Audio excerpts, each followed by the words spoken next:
Năm tiệm lẩu bị đóng cửa, thật ra không liên quan gì đến việc hắn kinh doanh thất bại, chủ yếu là tất cả mọi người đều không được ra ngoài. Giang Thành lại là nơi bùng phát sớm nhất, là khu vực mãnh liệt nhất, trong 3 năm đó có vô số cửa hàng sập tiệm, Dương Hạo cũng chỉ là một con thuyền nhỏ trên biển lớn mênh mông mà thôi, nên bị lật tung dưới sóng to gió lớn cũng là chuyện bình thường. Đinh, phát động nhiệm vụ phúc lợi, phú ông sơ tâm, trái tim, lòng dạ lúc ban đầu. Không quên sơ tâm, mới được từ đầu đến cuối.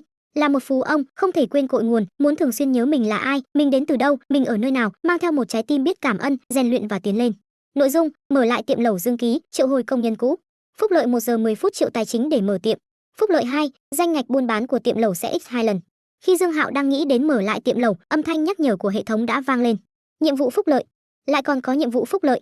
Dương Hạo đầu tiên là giật mình, sau đó liền mừng như điên. Nhiệm vụ này tương đương với việc hệ thống ra tiền để hắn thực hiện ước mơ, hơn nữa còn ban thưởng gấp đôi danh ngạch buôn bán. Nếu kinh doanh tốt một tiệm lẩu 300 m², danh ngạch buôn bán mỗi tháng sẽ khoảng hơn 100.000, thậm chí có thể hơn triệu. Mà ban thưởng là x 2 lần danh ngạch buôn bán chứ không phải là lợi nhuận, nên cực kỳ khả quan. Xứng đáng là nhiệm vụ phúc lợi, hoàn toàn là tặng tiền.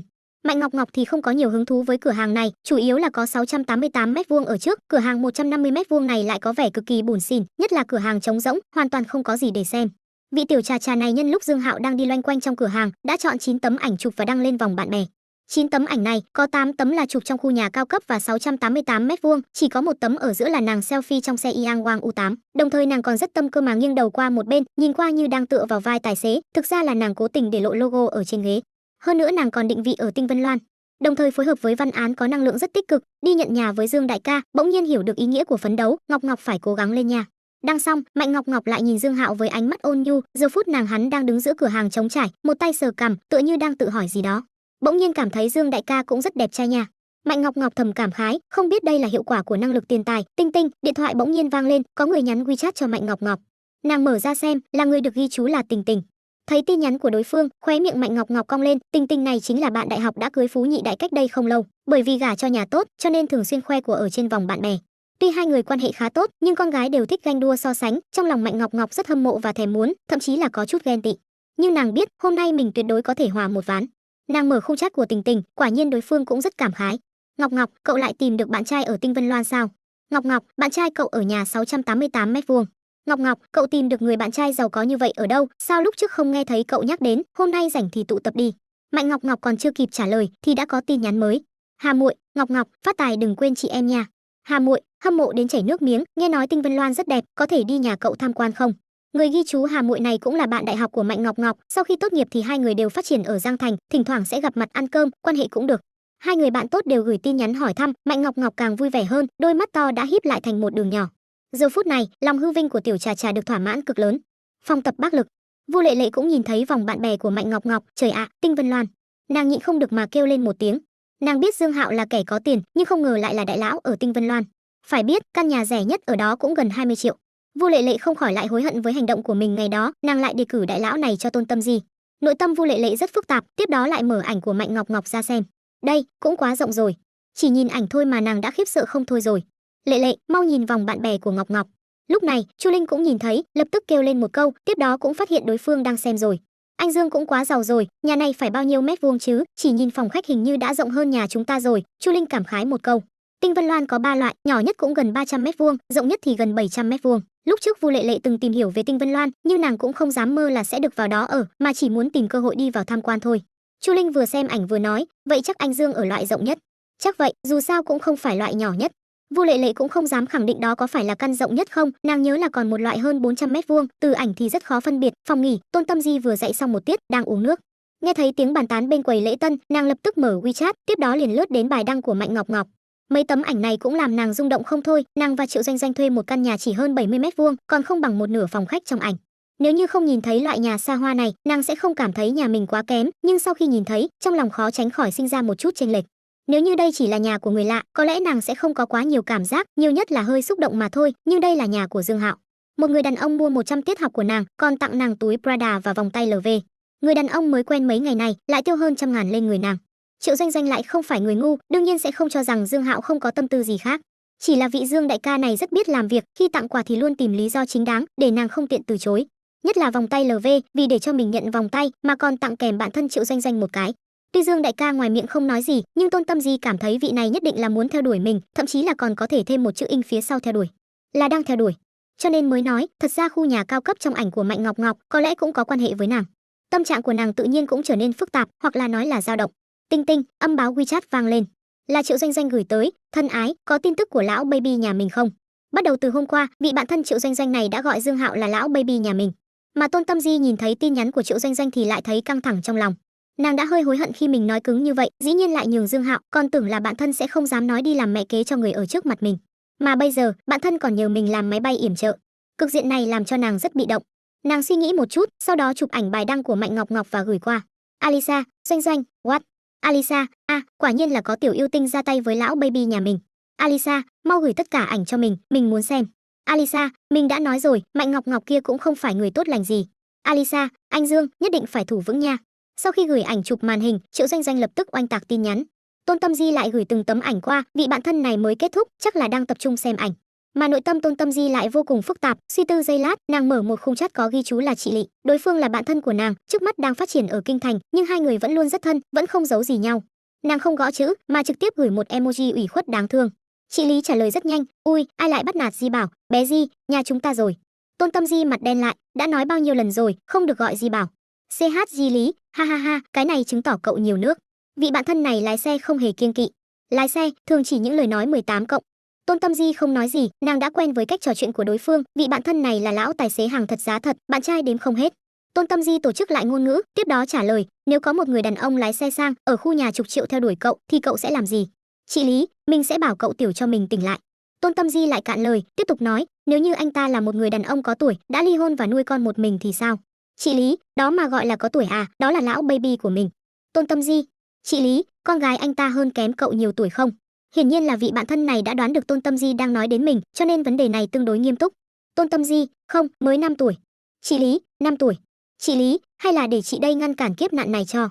Chị Lý, Di Bảo, cậu hiểu rõ mình nha, thật ra mình không có hứng thú với nhà đẹp xe sang gì cả, chủ yếu là muốn làm mẹ kế cho người thôi.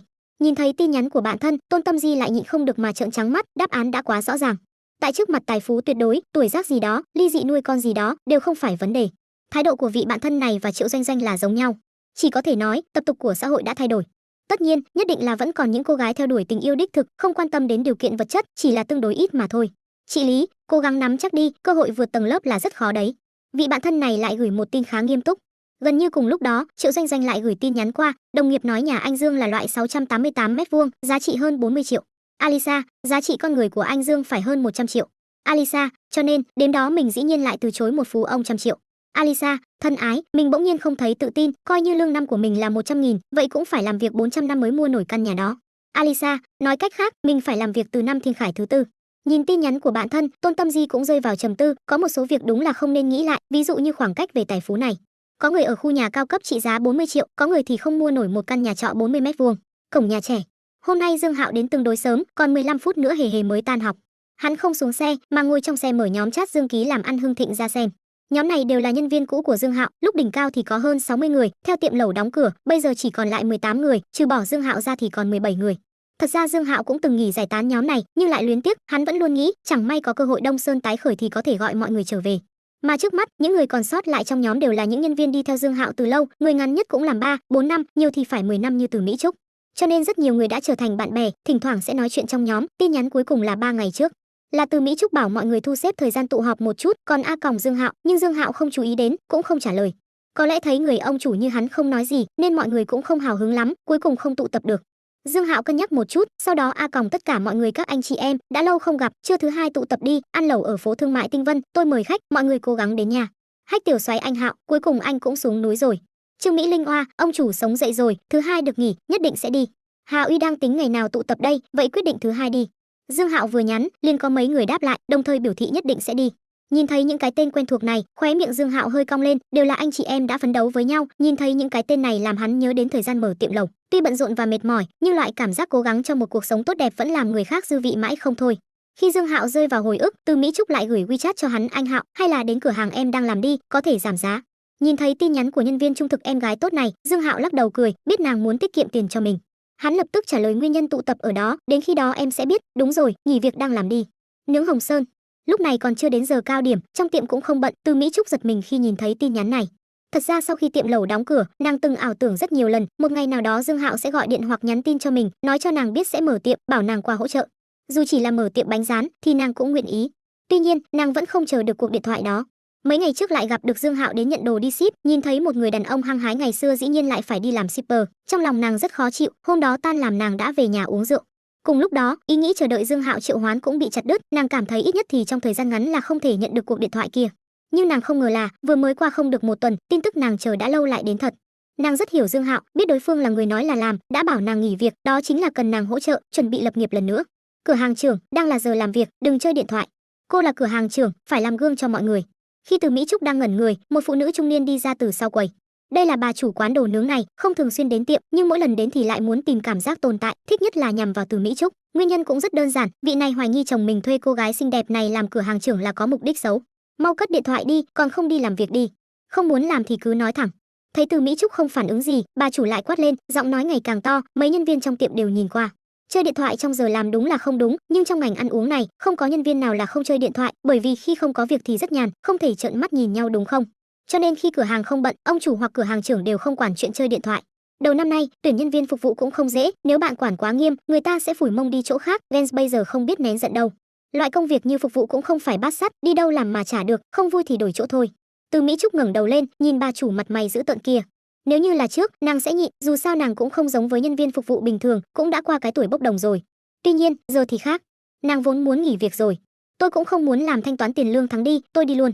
Thật ra Từ Mỹ Trúc cũng đoán được đại khái ý của bà chủ, đơn giản là lo lắng mình thôi. Nhưng Từ Mỹ Trúc tự nhiên không có tâm tư đó, cho nên lúc trước không sợ gì cả, dù bà chủ nói hai câu thì nàng cũng không để tâm. Nhưng lúc này, nàng có thể mượn suy nghĩ này của bà chủ để kiếm một tuần lương. Nếu như không có khúc nhạc dạo này, nàng chủ động từ chức thì khả năng cao sẽ không có lương, hiện giờ thì khác, là bà chủ hy vọng nàng nghỉ việc, đương nhiên sẽ không đau lòng chút tiền lẻ này. Tốt là cô nói đấy. 1 tháng 6.000 đúng không? Tôi chuyển cho cô 1.500. Nghe thấy Từ Mỹ Trúc muốn đi, bà chủ quả nhiên mừng rỡ, thậm chí còn sợ Từ Mỹ Trúc đổi ý, trực tiếp chuyển tiền cho Từ Mỹ Trúc luôn. Cảm ơn sau này không gặp lại. Nhân tiền xong, khóe miệng Từ Mỹ Trúc cong lên, 1.500 đồng nha, không cần thì phí, khoản tiền này có lẽ đủ để trả bữa ăn hôm thứ hai cho mọi người rồi. Dứt lời, nàng ném áo đồng phục lên quầy, rồi tiêu sái rời đi. Mà bà chủ và nhân viên ở bên cạnh thì lại choáng váng, họ không ngờ Từ Mỹ Trúc lại dứt khoát như vậy. Nhất là bà chủ, còn tưởng mình đang nằm mơ, bà chủ thật sự không ngờ tiểu yêu tinh trong mắt mình lại rời đi đơn giản như vậy.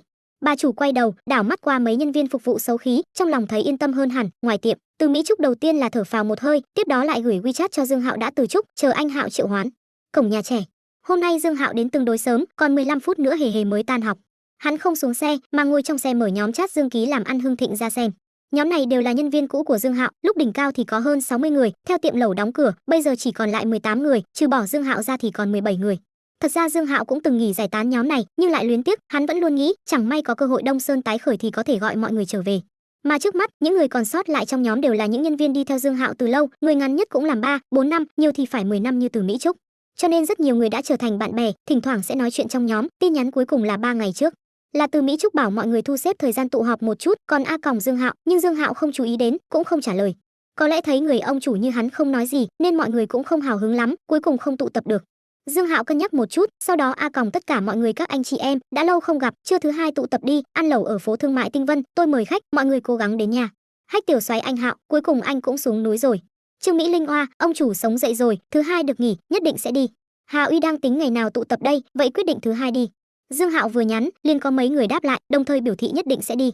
Nhìn thấy những cái tên quen thuộc này, khóe miệng Dương Hạo hơi cong lên, đều là anh chị em đã phấn đấu với nhau, nhìn thấy những cái tên này làm hắn nhớ đến thời gian mở tiệm lẩu. Tuy bận rộn và mệt mỏi, nhưng loại cảm giác cố gắng cho một cuộc sống tốt đẹp vẫn làm người khác dư vị mãi không thôi.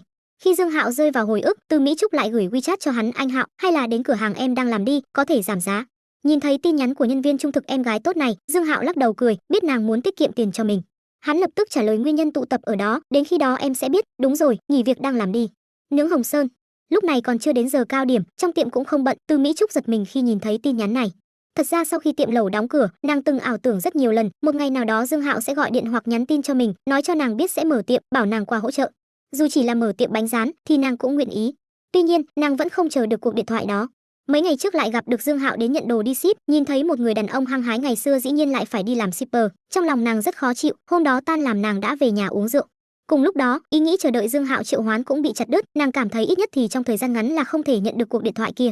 Nhưng nàng không ngờ là, vừa mới qua không được một tuần, tin tức nàng chờ đã lâu lại đến thật. Nàng rất hiểu Dương Hạo, biết đối phương là người nói là làm, đã bảo nàng nghỉ việc, đó chính là cần nàng hỗ trợ, chuẩn bị lập nghiệp lần nữa. Cửa hàng trưởng, đang là giờ làm việc, đừng chơi điện thoại. Cô là cửa hàng trưởng, phải làm gương cho mọi người. Khi Từ Mỹ Trúc đang ngẩn người, một phụ nữ trung niên đi ra từ sau quầy. Đây là bà chủ quán đồ nướng này, không thường xuyên đến tiệm, nhưng mỗi lần đến thì lại muốn tìm cảm giác tồn tại, thích nhất là nhằm vào Từ Mỹ Trúc. Nguyên nhân cũng rất đơn giản, vị này hoài nghi chồng mình thuê cô gái xinh đẹp này làm cửa hàng trưởng là có mục đích xấu. Mau cất điện thoại đi, còn không đi làm việc đi. Không muốn làm thì cứ nói thẳng. Thấy Từ Mỹ Trúc không phản ứng gì, bà chủ lại quát lên, giọng nói ngày càng to, mấy nhân viên trong tiệm đều nhìn qua. Chơi điện thoại trong giờ làm đúng là không đúng, nhưng trong ngành ăn uống này, không có nhân viên nào là không chơi điện thoại, bởi vì khi không có việc thì rất nhàn, không thể trợn mắt nhìn nhau đúng không? Cho nên khi cửa hàng không bận, ông chủ hoặc cửa hàng trưởng đều không quản chuyện chơi điện thoại. Đầu năm nay, tuyển nhân viên phục vụ cũng không dễ, nếu bạn quản quá nghiêm, người ta sẽ phủi mông đi chỗ khác, Vance bây giờ không biết nén giận đâu. Loại công việc như phục vụ cũng không phải bát sắt, đi đâu làm mà trả được, không vui thì đổi chỗ thôi. Từ Mỹ Trúc ngẩng đầu lên, nhìn bà chủ mặt mày dữ tợn kia. Nếu như là trước, nàng sẽ nhịn, dù sao nàng cũng không giống với nhân viên phục vụ bình thường, cũng đã qua cái tuổi bốc đồng rồi. Tuy nhiên, giờ thì khác. Nàng vốn muốn nghỉ việc rồi. Tôi cũng không muốn làm thanh toán tiền lương tháng đi, tôi đi luôn. Thật ra Từ Mỹ Trúc cũng đoán được đại khái ý của bà chủ, đơn giản là lo lắng mình thôi. Nhưng Từ Mỹ Trúc tự nhiên không có tâm tư đó, cho nên lúc trước không sợ gì cả, dù bà chủ nói hai câu thì nàng cũng không để tâm. Nhưng lúc này, nàng có thể mượn suy nghĩ này của bà chủ để kiếm một tuần lương. Nếu như không có khúc nhạc dạo này, nàng chủ động từ chức thì khả năng cao sẽ không có lương, hiện giờ thì khác, là bà chủ hy vọng nàng nghỉ việc, đương nhiên sẽ không đau lòng chút tiền lẻ này. Tốt là cô nói đấy. 1 tháng 6.000 đúng không? Tôi chuyển cho cô 1.500. Nghe thấy Từ Mỹ Trúc muốn đi, bà chủ quả nhiên mừng rỡ, thậm chí còn sợ Từ Mỹ Trúc đổi ý, trực tiếp chuyển tiền cho Từ Mỹ Trúc luôn. Cảm ơn sau này không gặp lại. Nhân tiền xong, khóe miệng Từ Mỹ Trúc cong lên, 1.500 đồng nha, không cần thì phí, khoản tiền này có lẽ đủ để trả bữa ăn hôm thứ hai cho mọi người rồi. Dứt lời, nàng ném áo đồng phục lên quầy, rồi tiêu sái rời đi. Mà bà chủ và nhân viên ở bên cạnh thì lại choáng váng, họ không ngờ Từ Mỹ Trúc lại dứt khoát như vậy. Nhất là bà chủ, còn tưởng mình đang nằm mơ, bà chủ thật sự không ngờ tiểu yêu tinh trong mắt mình lại rời đi đơn giản như vậy. Bà chủ quay đầu, đảo mắt qua mấy nhân viên phục vụ xấu khí, trong lòng thấy yên tâm hơn hẳn. Ngoài tiệm, Từ Mỹ Trúc đầu tiên là thở phào một hơi, tiếp đó lại gửi WeChat cho Dương Hạo đã từ chức, chờ anh Hạo triệu hoán. Đại học Giang Thành, Lý Mạn Ni và Từ Văn Thiến đang thu dọn hành lý, dù sao ngày mai cũng phải dọn nhà. Tuy không gian ký túc xá có hạn nên không thể để nhiều đồ, nhưng con gái nha, chắc chắn sẽ có rất nhiều những thứ thượng vàng hạ cám. Mạn Ni, anh rể cậu lái xe gì, không biết có chứa nổi không nữa. Chỉ là Từ Văn Thiến thôi, đã có 2 dương quần áo, 2 túi dứa đồ linh tinh, mà đây là còn chưa thu dọn xong nữa. Xe của anh ấy rất to, nhưng hình như cũng hơi nhiều rồi, vẫn nên gọi xe kéo thì tốt hơn. Hành lý của Lý Mạn Ni cũng không khác Từ Văn Thiến là bao, chỉ là quần áo ít hơn một chút, nhưng nàng rất nhiều sách, tràn đầy một túi dứa. Hai người chúng ta có thể đi xe anh rể cậu, lấy thêm chút đồ dễ vỡ, tiếp đó lại gọi xe kéo chở đồ qua. Từ Văn Thiến suy nghĩ ra phương án giải quyết. Vậy cũng được, Lý Mạn Ni gật đầu, cảm thấy phương án này khá ổn. Chủ nhà nhắn tin cho mình. Từ Văn Thiến vẫn thu dọn hành lý, không để ý điện thoại, lúc này thu dọn kha khá rồi, nàng cầm điện thoại thì mới phát hiện tin nhắn của chủ nhà. Nàng vội vàng mở ra xem, tiếp đó liền choáng váng chuyện này. Xoa thế, Lý Mạn Ni đang uống nước cũng nhìn qua. Chủ nhà trả tiền thuê, nói là tạm thời không cho thuê. Tại sao lại như vậy, sao không nói sớm? Từ Văn Thiến thở phì phò, muốn mắng đối phương vài câu, nhưng vẫn nhận tiền nhà do đối phương chuyển qua trước. Chờ tiền vào túi, Từ Văn Thiến mới bắn đầu gõ chữ như bay, làm vậy là vi phạm hợp đồng, không phải chỉ trả tiền thuê là được. Gửi xong, nàng lại hỏi Lý Mạn Ni, chúng ta có nên yêu cầu bồi thường không? Trên lý thuyết là có thể. Lý Mạn Ni cũng chưa từng trải qua việc này nên cũng không biết rõ lắm. Vậy thì phải lấy 1 tháng tiền thuê, xem như bồi thường. Từ Văn Thiến lập tức gửi tin cho chủ nhà ít nhất cũng phải bồi thường 1 tháng tiền thuê. Chỉ là nàng gửi tin thì phát hiện đáp lại là dấu chấm than màu đỏ. Lại dám block mình ngóa. Từ Văn Thiến tức giận đến nghiến răng nghiến lợi, nhưng lại có một loại cảm giác bất lực. Người này không giữ chữ tín chút nào. Lý Mạn Ni cũng cạn lời, không ngờ lại gặp phải loại chuyện này. Tức chết mình rồi. Mình muốn kiện tên đó. Từ Văn Thiến nắm chặt tay nhỏ, hận không thể cho tên chủ nhà kia một đấm. Quên đi, dù sao cũng trả tiền thuê và tiền thế chấp rồi, cũng không có tổn thất gì, kiện cáo thì không biết phải mất bao lâu. Lúc trước Lý Mạn Ni cũng từng phỏng vấn một vụ tranh chấp giữa chủ nhà và người thuê, chủ nhà cảm thấy người thuê ở quá bẩn, muốn trừ một bộ phận tiền thế chấp, kết quả người thuê đã phá hủy nội thất trong cơn tức giận, tiếp đó thì không thèm cả tiền thế chấp mà trực tiếp chạy. Chủ nhà tức giận không thôi, cũng báo cảnh sát. Nhưng cảnh sát cho rằng đây là tranh chấp dân sự, hơn nữa cũng không có gì chứng minh là người thuê làm, bảo chủ nhà đi theo trình tự khởi tố. Nhưng quá trình này dài đằng đẵng, hơn nữa cũng không dễ xác định tiền bồi thường là bao nhiêu, dù cuối cùng thắng kiện, chưa chắc đã lấy được tiền bồi thường. Cho nên loại chuyện này khá là phiền phức, thế nhưng chủ nhà cũng là gieo gió gặt bão, có một số chủ nhà chính là như vậy, chờ người thuê trả nhà thì sẽ tìm đủ lý do để giữ tiền, gặp phải người thuê dễ bắt chẹt, khả năng cao sẽ ngậm bồ hòn, nhưng gặp phải người nóng máu, rất có thể sẽ là trộm gà không được còn mất nắm gạo, hoặc là lưỡng bại câu thương. Chuyện lần này tuy khác với lần Lý Mạn Ni phỏng vấn, nhưng kết quả cuối cùng cũng tương tự, hơn nữa hai bên đều không tổn thất về tài sản, tòa án chưa chắc đã ủng hộ yêu cầu của họ. Không được, mình không nuốt trôi cục tức này. Mình muốn nguyền rủa tên này liên tục 100 ngày. Từ Văn Thiến vừa vào xã hội không lâu, hiển nhiên còn chưa bị xã hội đánh đập nhiều, trải qua nhiều, chút chuyện này đúng là không coi vào đâu. rừng lớn, chim gì cũng có. Bạn không thể dùng tiêu chuẩn đạo đức của mình để yêu cầu tất cả mọi người. Còn may là cuối tuần có thời gian tìm nhà, Lý Mạn Nhi an ủi. Cũng chỉ có thể như vậy. Từ Văn Thiến đặt mông ngồi trên ghế, tựa như quả bóng xì hơi. Lý Mạn Nhi thì gửi tin cho Dương Hạo anh rể, chiều mai không dọn nhà nữa. Lúc này, Dương Hạo đang đưa Hề Hề đi học thử một tiết piano. Lúc trước điều kiện kinh tế không cho phép, bây giờ có điều kiện, Dương Hạo muốn để Hề Hề học một hai nhạc cụ, tất nhiên là cần Hề Hề cảm thấy thích, cho nên hắn để Hề Hề tự mình cảm nhận. Thấy Lý Mạn Nhi nói là không dọn nhà nữa, Dương Hạo liền hỏi thăm, tiếp đó cũng biết được chuyện kia. Dương Hạo suy nghĩ một chút, sau đó gửi địa chỉ căn nhà mình mới mua lúc sáng cho Lý Mạn Nhi, tiểu khu này rất gần đơn vị của em đúng không? Thật ra thì hắn biết rõ, sáng nay hắn đưa Lý Mạn Nhi đi làm, sau đó tìm môi giới ở gần đó, cho nên tiểu khu Phong Hoa đương nhiên không xa chỗ làm của Lý Mạn Nhi. Mà Lý Mạn Nhi quả nhiên là cho câu trả lời khẳng định. Dương Hạo vốn còn định nhắn tin, liếc nhìn thời gian mới 6 giờ, liền dứt khoát gọi điện thoại qua. Nếu như ở đâu cũng được, vậy bây giờ anh đến trường giúp em chuyển đồ qua, như vậy ngày mai đi tham gia đại hội gia đình cũng thong dong hơn. Thế nhưng tiền thuê ở tiểu khu này hơi đắt, em và Văn Thiến không có dự toán cao như vậy. Tiểu khu Phong Hoa dù cũ kỹ, nhưng vị trí rất tốt, nhà 2 phòng phải khoảng 2.500. Mà Lý Mạn Nhi và Từ Văn Thiến thì thuê ở chỗ hơi xa, nhưng tiền thuê chỉ 1.800. Căn nhà kia các em thuê bao nhiêu? Dương Hạo hỏi. 1.800, vậy nơi này cũng 1.800. Chuyện này Lý Mạn Nhi hơi mờ mịt, anh rể, thế nhưng chủ nhà sẽ không đồng ý. Đồng ý rồi, Dương Hạo nói rất chắc chắn, tiếp đó cũng không nói nhiều ở vấn đề này, tiếp tục nói đã thu dọn xong chưa? Sắp xong rồi. Khoảng 40 phút nữa anh sẽ đến. Nói xong, Dương Hạo liền cúp máy.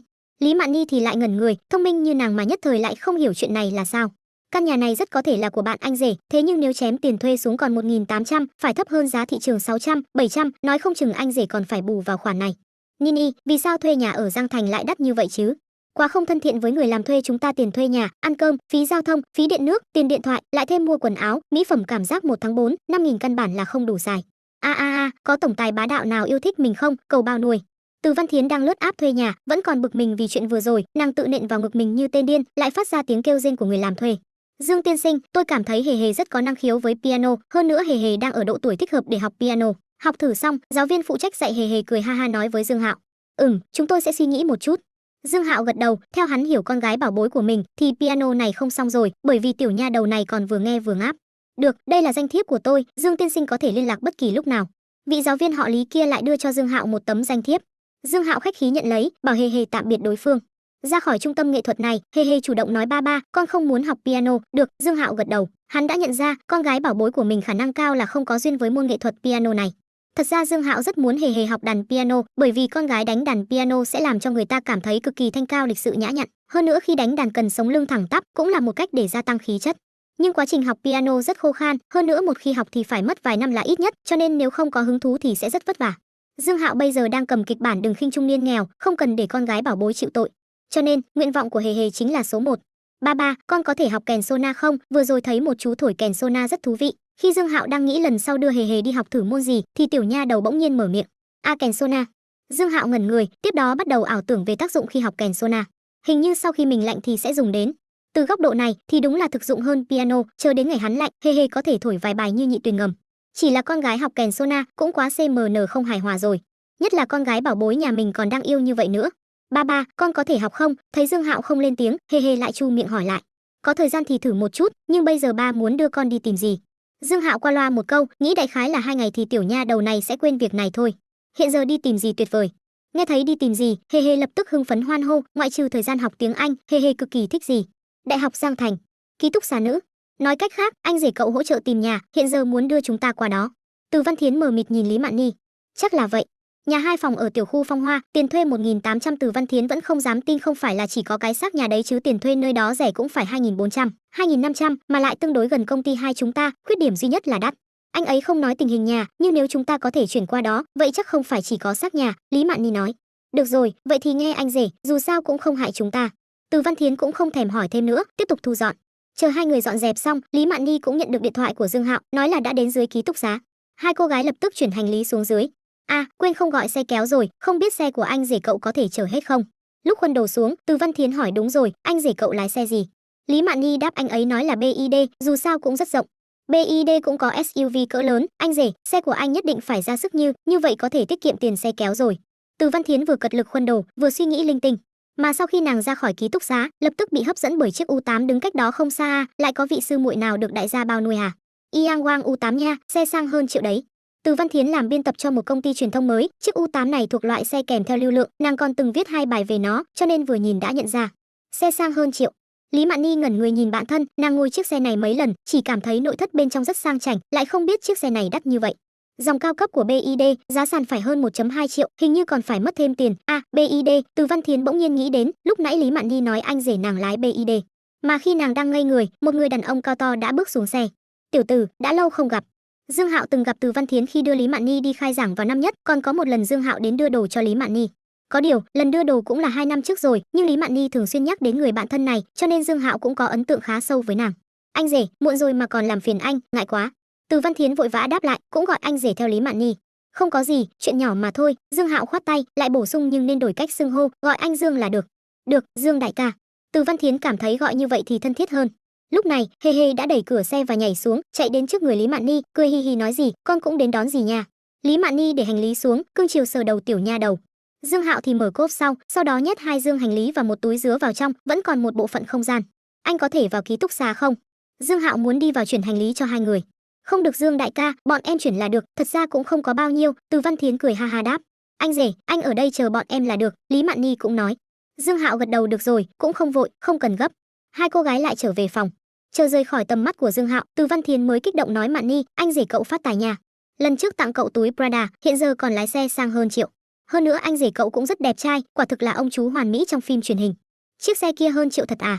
Lý Mạn Ni vẫn hơi mờ mịt, lần trước khi Dương Hạo tặng nàng túi xách thì nói là hùn vốn kinh doanh với bạn, nhưng bây giờ mới được bao lâu, vậy mà đã mua xe hơn triệu, để người khó có thể tin.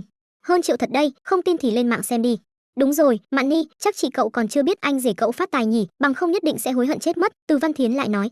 Lý Mạn Ni không trả lời, nàng và chị gái đã không liên hệ hơn 1 tháng rồi, trong lúc đó thì Lý Mạn Thù từng gửi tin cho nàng một lần, nhưng nàng không trả lời. Mà theo nàng hiểu chị gái mình, chắc chắn chị sẽ hối hận, dù sao nguyên nhân chủ yếu khi ly hôn cũng là vì anh rể trở nên nghèo túng. Nhưng chị cậu muốn quay lại thì cũng rất khó. Nếu như mình là Dương đại ca, tuyệt đối sẽ không chấp nhận. Từ Văn Thiến cảm khái một câu, tiếp đó nàng lại nhìn vóc dáng thướt tha, khuôn mặt xinh đẹp của bạn thân, liền cười hì hì nói Mạn Ni, nhưng cậu có thể nha. Dù sao tại cổ đại, chị em gả cho một chồng cũng là chuyện cực kỳ bình thường. Đây là phát dương quang đại văn hóa và truyền thừa nha. Này này, Mạn Ni, đừng động tay. Không nói nữa, người ta sai rồi còn không được sao? Hai cô gái vui cười đùa giỡn trở về phòng ngủ. Nhưng lúc này, trong phòng đã có thêm một cô gái điềm đạm nho nhã, nàng là Ung Vi Vi, cũng là bạn cùng phòng của hai người. Không trực tiếp làm việc như hai người, mà năm ngoái nàng đã thi nghiên cứu sinh, trước mắt đang chờ công bố thành tích, nhưng nàng vẫn luôn là học sinh giỏi, thành tích sẽ không kém, chỉ là xem có thể thi đỗ đại học Yến Kinh hay không. Mạn Ni, Văn Thiến, hai cậu không ở ký túc xá nữa à? Ung Vi Vi vừa trở về từ thư viện thì phát hiện hai người bạn cùng phòng đã thu dọn xong, tủ quần áo đã trống không. Vốn định mai đi, nhưng có chút thay đổi." Từ Văn Thiến đáp lại một câu. "À, vậy mình giúp hai cậu chuyển đồ." Uông Vi Vi là loại người bình thường không nói nhiều, quan hệ với bạn cùng phòng chưa nói đến thân thiết, nhưng 4 năm qua cũng không có mâu thuẫn gì, thuộc về loại sau khi tốt nghiệp chắc chắn sẽ bao phủ trong biển người. Thật ra đối với đại đa số người mà nói, sau khi triệt để đi vào xã hội thì sẽ liên hệ với bạn học cấp 3 nhiều hơn là bạn đại học, bởi vì bạn cấp 3 thường sẽ ở gần nhau hơn, coi như không liên hệ, thỉnh thoảng sẽ gặp được nhau. Nhưng bạn đại học thì khác, người học chung lớp đến từ trời Nam biển Bắc, rất nhiều người tốt nghiệp xong, có lẽ cả đời còn không gặp lại. Tất nhiên, mặc kệ là bạn cấp 3 hay bạn đại học, có lẽ cuối cùng cũng chỉ giữ liên lạc với 2-3 người mà thôi, thậm chí ngay cả 2-3 người cũng không có. Vòng xã giao của đại đa số người sẽ ngày càng hẹp theo số tuổi tăng lên, số lượng bạn bè bên cạnh luôn đang làm phép trừ. Người bạn thân mà bạn nghĩ sẽ làm bạn cả đời, có lẽ cũng dần dần cắt đứt liên lạc. Khi còn bé không hiểu những lời càng lớn thì càng cô đơn, sau này mới dần dần hiểu ra. Có Ung Vi Vi hỗ trợ, ba người chỉ đi một chuyến là chuyển xong. Nhét hết vào cốp, hàng ghế sau cũng bị chất đầy, chỉ còn lại một chỗ cho người trưởng thành. Nhưng cái này cũng đủ rồi, Lý Mạn Ni có thể ôm hề hề vào ngực. Từ Văn Thiến thì ngồi ghế phụ, trong tay còn ôm mấy chồng chậu nhựa, dưới chân là 2 phích nước nóng. Thế mà lại chứa được hết. Thế nhưng chúng ta lại dùng xe sang như vậy để dọn nhà, thật là phí của trời nha. Từ Văn Thiến lại cảm khái một câu. Xe vốn là công cụ mà. Dương Hạo cũng không quan tâm, nhún vai nói tạm biệt bạn cùng phòng đi, sau này khó gặp lại đấy. Không đến mức, dù sao mọi người tạm thời đều ở Giang Thành. Từ Văn Thiến cười nói, nhưng vẫn vẫy tay với Ung Vi Vi đang đứng cạnh xe Vi Vi, có rảnh tìm mình và Mạn Ni chơi nhé. Lý Mạn Ni cũng nói chờ bọn mình đến, sẽ gửi địa chỉ vào trong nhóm. Thuận đường xuôi gió. Uông Vi Vi mỉm cười vẫy tay với hai người, ánh mắt cũng vô thức nhìn bên mặt của Dương Hạo. Nàng cũng nghe nói rất nhiều lần về vị anh rể này của Lý Mạn Ni, nhưng đây là lần đầu tiên gặp mặt, khó tránh khỏi hơi tò mò. Còn nữa, lúc trước nghe Lý Mạn Ni và Từ Văn Thiến nói chuyện, hình như mấy tiệm lẩu của đối phương đã phá sản, nghe nói còn phải bán nhà bán xe để trả nợ, thế nhưng sao còn lái xe sang như vậy? Khoảng 40 phút sau, Dương Hạo dừng xe ở cửa số 2 tòa nhà số 3 tiểu khu Phong Hoa. Tiếp đó lại giúp hai người mang hành lý lên nhà, cũng may tầng 3 cũng không quá cao, một lát là xong. Sau khi vào phòng, Lý Mạn Ni và Từ Văn Thiến đầu tiên là đi loanh quanh một vòng, tiếp đó hai cô gái đều hiện lên vẻ vui mừng. Tuy tiểu khu tương đối cũ, nhưng trang trí vẫn rất mới, đồ dùng đầy đủ, có thể nói là xách túi vào ở. Anh rể, tiền thuê chỉ 1.800 thật à? Thấy hoàn cảnh vượt qua khỏi sự mong chờ của mình, Lý Mạn Ni thấp thỏm hỏi. Nếu chê đắt, còn có thể rẻ hơn chút. Dương Hạo cười đáp lại một câu, hắn là một đại gia, sao lại thiếu chút tiền thuê nhà này? À, không cần đã rất rẻ rồi. Lý Mạn Nhi lắc đầu không ngừng, sợ gây phiền cho Dương Hạo. Dương đại ca, căn nhà này không phải của anh chứ? Từ Văn Thiến thì lại nhìn ra chút đầu mối, nếu như nhà này là của bạn Dương Hạo không thể nói như vậy được, kết hợp với chiếc xe dưới lầu, có một căn nhà như vậy cũng là bình thường. Mà Lý Mạn Nhi biết tình hình của Dương Hạo thì lại không nghĩ đến phương diện này, dù sao Dương Hạo và Hề Hề cũng đang phải đi thuê nhà. Nhưng lúc này, suy đoán của Từ Văn Thiến lại có thể giải thích tất cả mọi chuyện. Thông minh, Dương Hạo gật đầu, việc này là không gạt được, biên lai điện nước hàng tháng có ghi tên chủ nhà. Em biết ngay, người khác sẽ không cho bọn em thuê rẻ như vậy. Dương đại ca, anh quá tốt rồi, cảm ơn. Từ Văn Thiến liên tục nói cảm ơn. Mà Lý Mạn Nhi thì giật mình không thôi, nàng không ngờ suy đoán của bạn thân lại là thật. Anh rể, thế nhưng anh và Hề Hề. Lý Mạn Nhi định nói hai người còn đang thuê nhà, nhưng Dương Hạo lại khoát tay cắt ngang, nói anh còn một căn nhà khác, khoảng 1-2 tháng nữa sẽ chuyển qua. À còn có nhà khác. Đôi mắt xinh đẹp của Lý Mạn Nhi đã trợn tròn, kinh ngạc nhìn anh rể trước kia của mình, trong lúc nhất thời lại không biết nói gì. Rõ ràng là đã phá sản, sao đột nhiên lại có nhà có xe rồi? Nàng có lòng muốn hỏi, nhưng Từ Văn Thiến còn ở đây, ngoài ra đây là việc riêng của người khác, hỏi quá sâu thì không hay lắm. Được rồi, khuân đồ trước đi cũng không sớm nữa, hai em còn phải thu dọn nữa. Dương Hạo cũng không định nói đến đề tài này nữa, ba người lại xuống dưới một lần nữa, liên chuyển xong hết. Mạn Nhi, xuống chào Hề Hề đi, sau đó bọn anh về trước. Vâng, Lý Mạn Nhi rất thông minh, biết là Dương Hạo có lời muốn nói với mình, lập tức đi theo hắn. Xuống dưới tầng 1, Dương Hạo mới dừng bước, em thay anh thu tiền thuê của Văn Thiến là được, em còn đang thực tập, cũng không có tiền, chờ em được nhân làm nhân viên chính thức, kiếm được nhiều hơn thì lại đưa tiền thuê cho anh là được. Chuyện này, Lý Mạn Nhi không biết nói gì cho phải, Dương Hạo nói vậy là không thu tiền thuê nhà của nàng, còn đưa tiền thuê nhà của Từ Văn Thiến cho mình. Nàng trực tiếp từ người thuê nhà thành người thu tô. Người một nhà không cần nói nhiều, vậy đi, ngày mai đừng đến muộn. Dương Hạo cũng không cho Lý Mạn Nhi cơ hội nói chuyện, khoát tay rồi nhanh chân đi ra ngoài. Anh rể Lý Mạn Nhi đuổi theo, vô số lời nói kẹt trong cổ họng, cuối cùng chỉ dặn dò một câu lái chậm một chút. Lên nhà đi, bên ngoài rất lạnh. Dương Hạo leo lên xe, tiếp đó quay cửa sổ xe, vẫy tay với Lý Mạn Nhi. Hề Hề thò đầu nhỏ, căn dặn gì, nhớ sáng mai nha. Yên tâm, dì sẽ không đến muộn. Lý Mạn Nhi cười gật đầu với tiểu nha đầu, tiếp đó lại đưa mắt nhìn chiếc xe biến mất trong màn đêm, rồi mới quay người lên nhà. Mà nàng vừa vào nhà, Từ Văn Thiến đã kéo tay nàng, vừa lắc lắc vừa trêu ghẹo nói, Mạn Nhi, Dương đại ca quá tốt rồi. Mình cảm thấy một trong hai chúng ta phải lấy thân báo đáp mới được. Báo đáp nếu cậu gả cho anh rể, chính là lấy oán trả ơn. Lý Mạn Nhi lườm bạn thân một cái, thật ra tính cách của Từ Văn Thiến rất tốt, chỉ là cực kỳ ngây thơ. Nếu Từ Văn Thiến làm mẹ kế của Hề Hề, đảm bảo hai người sẽ đánh nhau để cướp đồ ăn vặt. Anh rể sẽ như nuôi hai cô con gái, rất mệt. Nếu vậy, thế thì chỉ đành nhường cho cậu lên rồi. Từ Văn Thiến cười hì hì nói, nếu vậy thì cậu sẽ từ dì biến thành mẹ kế của Hề Hề, cũng thành chủ nhà trọ của mình. Bà chủ nhà, đến khi đó nhớ miễn tiền thuê cho người bạn thân nghèo này nhé. Trên đường về nhà, Hề Hề đã ngủ thiếp trong xe. Chất lượng giấc ngủ của tiểu nha đầu này cực tốt, đến mức Dương Hạo bế lên nhà mà vẫn không tỉnh. Thu xếp cho con gái bảo bối xong, Dương Hạo lao vào tắm, sau đó cũng chuẩn bị nghỉ sớm một chút, dù sao ngày mai còn phải tham gia đại học gia đình ở nhà trẻ. Hắn có thói quen cầm điện thoại lên xem trước khi đi ngủ, lúc này mới phát hiện ra có không ít tin nhắn chưa đọc. Nhiều nhất là Mạnh Ngọc Ngọc, hơn 8 giờ nàng đã gửi video được biên tập và chỉnh sửa đến, còn kèm theo một đoạn văn án ngắn, cũng hỏi thăm ý kiến của Dương Hạo, nói là nếu cảm thấy video không ổn thì nàng sẽ sửa lại. Hơn 9 giờ vẫn không thấy Dương Hạo trả lời, nàng lại gửi một tin nhắn hỏi thăm. Chờ đến 10 giờ hơn, nàng lại gửi một icon ngủ ngon, còn dặn dò Dương Hạo đừng làm việc quá mệt mỏi. Quả nhiên là cô em tốt nha. Dương Hạo cười lắc đầu, tiếp đó mở video Mạnh Ngọc Ngọc gửi ra xem. Video này tổng cộng 12 phút, 2 phút đầu là tài liệu quay chụp ở phòng tập, kéo dài hình tượng giảm cân của Dương Hạo, nhưng Dương Hạo không lộ mặt, thậm chí còn không quay chụp một bóng lưng hoàn chỉnh, chỉ là thỉnh thoảng lộ chân hoặc cánh tay. Mà 2 phút đồng hồ này chỉ làm nền cho cả video, qua 2 phút lẻ 1 giây, video đã thay đổi, lời dẫn chuyện xuất hiện hôm nay đã hoàn thành nhiệm vụ rèn luyện, thuận tiện đi nhận nhà. Tiểu cha cha Mạnh Ngọc Ngọc này hiển nhiên là rất hiểu trang bức, hai chữ thuận tiện này rất hay. Tiếp đó là hình ảnh trong xe, sau đó là khuôn viên trong tiểu khu, thang máy, hành lang độc lập, cổng sắt chia 3/7, phía sau là căn nhà khiến người khiếp sợ. Hơn nữa Mạnh Ngọc Ngọc cực kỳ thông minh, nàng dùng lời dẫn chuyện để chuyển động và trưng cầu ý kiến của dân mạng, ví dụ như nên đặt gì trong phòng khách, phòng ngủ phải bố trí thế nào. Nhưng vậy có thể gia tăng độ tương tác cho video, để dân mạng có dục vọng bình luận, gia tăng lưu lượng cho video, nói không chừng còn có thể hot lên. Loại video này tương đối điển hình, cũng có các phương thức tương tự khác, như loại video thay quần áo, nhưng không chỉ đơn thuần là thay quần áp mà sẽ phối hợp với văn án, ví dụ như ngày mai đi xem mắt với bác sĩ, nên mặc đồ gì mới có thể bắt lại. Cô gái trong video sẽ thay mấy bộ quần áo để dân mạng tham khảo và cho ý kiến, trên thực tế là ném chủ đề và tương tác lẫn nhau. Loại video thay đồ thường thường không có gì lạ này, lại có chủ đề, tương tác và tính gây cười. Dương Hạo từng lướt thấy mấy video tương tự, đều có mấy trăm ngàn like. Cho nên sau khi xem xong video Mạnh Ngọc Ngọc gửi đến, Dương Hạo rất hài lòng, cảm thấy tiểu trà trà rất khá, hơn nữa vừa nhìn đã biết là rất để tâm. Hắn gửi tin nhắn cho Mạnh Ngọc Ngọc, ngỏ ý cảm ơn, sau đó liền đăng video này lên TikTok, đồng thời còn nện 500 đồng tiền quảng bá. Mặt khác, hắn cũng nghe theo đề nghị của Mạnh Ngọc Ngọc, khi tuyên bố video thì định vị ở Tinh Vân Loan. Làm xong, Dương Hạo mới lên giường đi ngủ, chờ sáng mai xem hiệu quả, nửa đêm, quốc tế giả nhật. Thẩm Minh Sơn lấy danh nghĩa xã giao để đi hẹn hò, giờ này mới về nhà. Tuyết Như, rót cho anh cốc nước. Thẩm Minh Sơn vừa cởi quần áo vừa kêu la, nhưng lại không có ai trả lời. Hắn lại gọi 2 câu, vẫn không có ai đáp lại. Thẩm Minh Sơn còn tưởng Vương Tuyết Như đã ngủ, nhưng hắn lại choáng váng khi bật đèn phòng khách. Con bà nó, có trộm, nhìn phòng khách đã trống hơn nửa, Thẩm Minh Sơn nhịn không được mà văng tục, hắn vội vàng lao vào phòng ngủ, giường thì vẫn còn, nhưng không còn chăn đệm, tủ quần áo cũng mất hơn nửa. Hắn lại đi vào phòng con gái, kết quả cũng như vậy. Thẩm Minh Sơn cuối cùng cũng ý thức được, chuyện này không đơn giản, hắn vội vàng cầm điện thoại gọi cho Vương Tuyết Như, đáp lại là âm thanh nhắc nhở đối phương đã tắt máy. Gửi WeChat qua, phát hiện mình đã bị block. Mẹ kiếp, người phụ nữ này muốn làm gì? Thẩm Minh Sơn đá mạnh vào cửa phòng, nhưng vì đi dép lê nên đau đến nhe răng nhếch miệng. Hắn lại gọi điện cho cha mẹ vợ, kết quả cũng đều tắt máy. Khi hắn đang phát điên thì phát hiện một phong thư và một thỏa thuận ly hôn trên bàn trà. Trong lá thư này, Vương Tuyết Như liệt kê đủ loại chứng cứ Thẩm Minh Sơn vượt quá giới hạn, cũng biểu hiện quyết tâm chấm dứt đoạn hôn nhân này. Thẩm Minh Sơn chỉ thấy sống lưng lạnh toát, hắn không ngờ Vương Tuyết Như lại biết chuyện mình làm bên ngoài. Hắn lại cầm thỏa thuận ly hôn lên xem, Vương Tuyết Như nói rõ muốn quyền nuôi dưỡng, bất động sản và toàn bộ tiền gửi tiết kiệm, chỉ để lại cho hắn chiếc BMW kép trả góp kia. Hơn nữa Vương Tuyết Như còn nói rõ, nếu Thẩm Minh Sơn không đồng ý với phương án này, vậy thì sẽ tố tụng theo trình tự, đồng thời sẽ bộc lộ danh tính của các cô gái cặp kè với hắn trong quá trình hôn nhân. Xem xong, Thẩm Minh Sơn trực tiếp ngồi phịch xuống sofa. Hắn biết lần này đã không thể cứu vãn, Vương Tuyết Như đã quyết tâm. Thật ra hắn cũng không sợ ly hôn, chủ yếu là đau lòng số tài sản dành dụm nhiều năm thôi. Bọn họ mua căn nhà này với giá 2,7 triệu, bây giờ giá nhà giảm xuống nhưng vẫn có thể bán 2,2, 2,3 triệu, bên Vương Tuyết Như có lẽ còn 200, 300 nghìn tiền tiết kiệm. Tiền riêng của hắn thì chỉ có hơn 100.000, sau khi bán chiếc BMW kép kia, trừ tiền nợ xong thì chỉ còn lại khoảng 100.000. Nói cách khác, nếu như ly hôn thì toàn bộ tài sản của hắn chỉ còn lại không đến 300.000. Vương Tuyết Như trực tiếp lấy hơn 2 triệu, đó đều là tiền mồ hôi xương máu của hắn.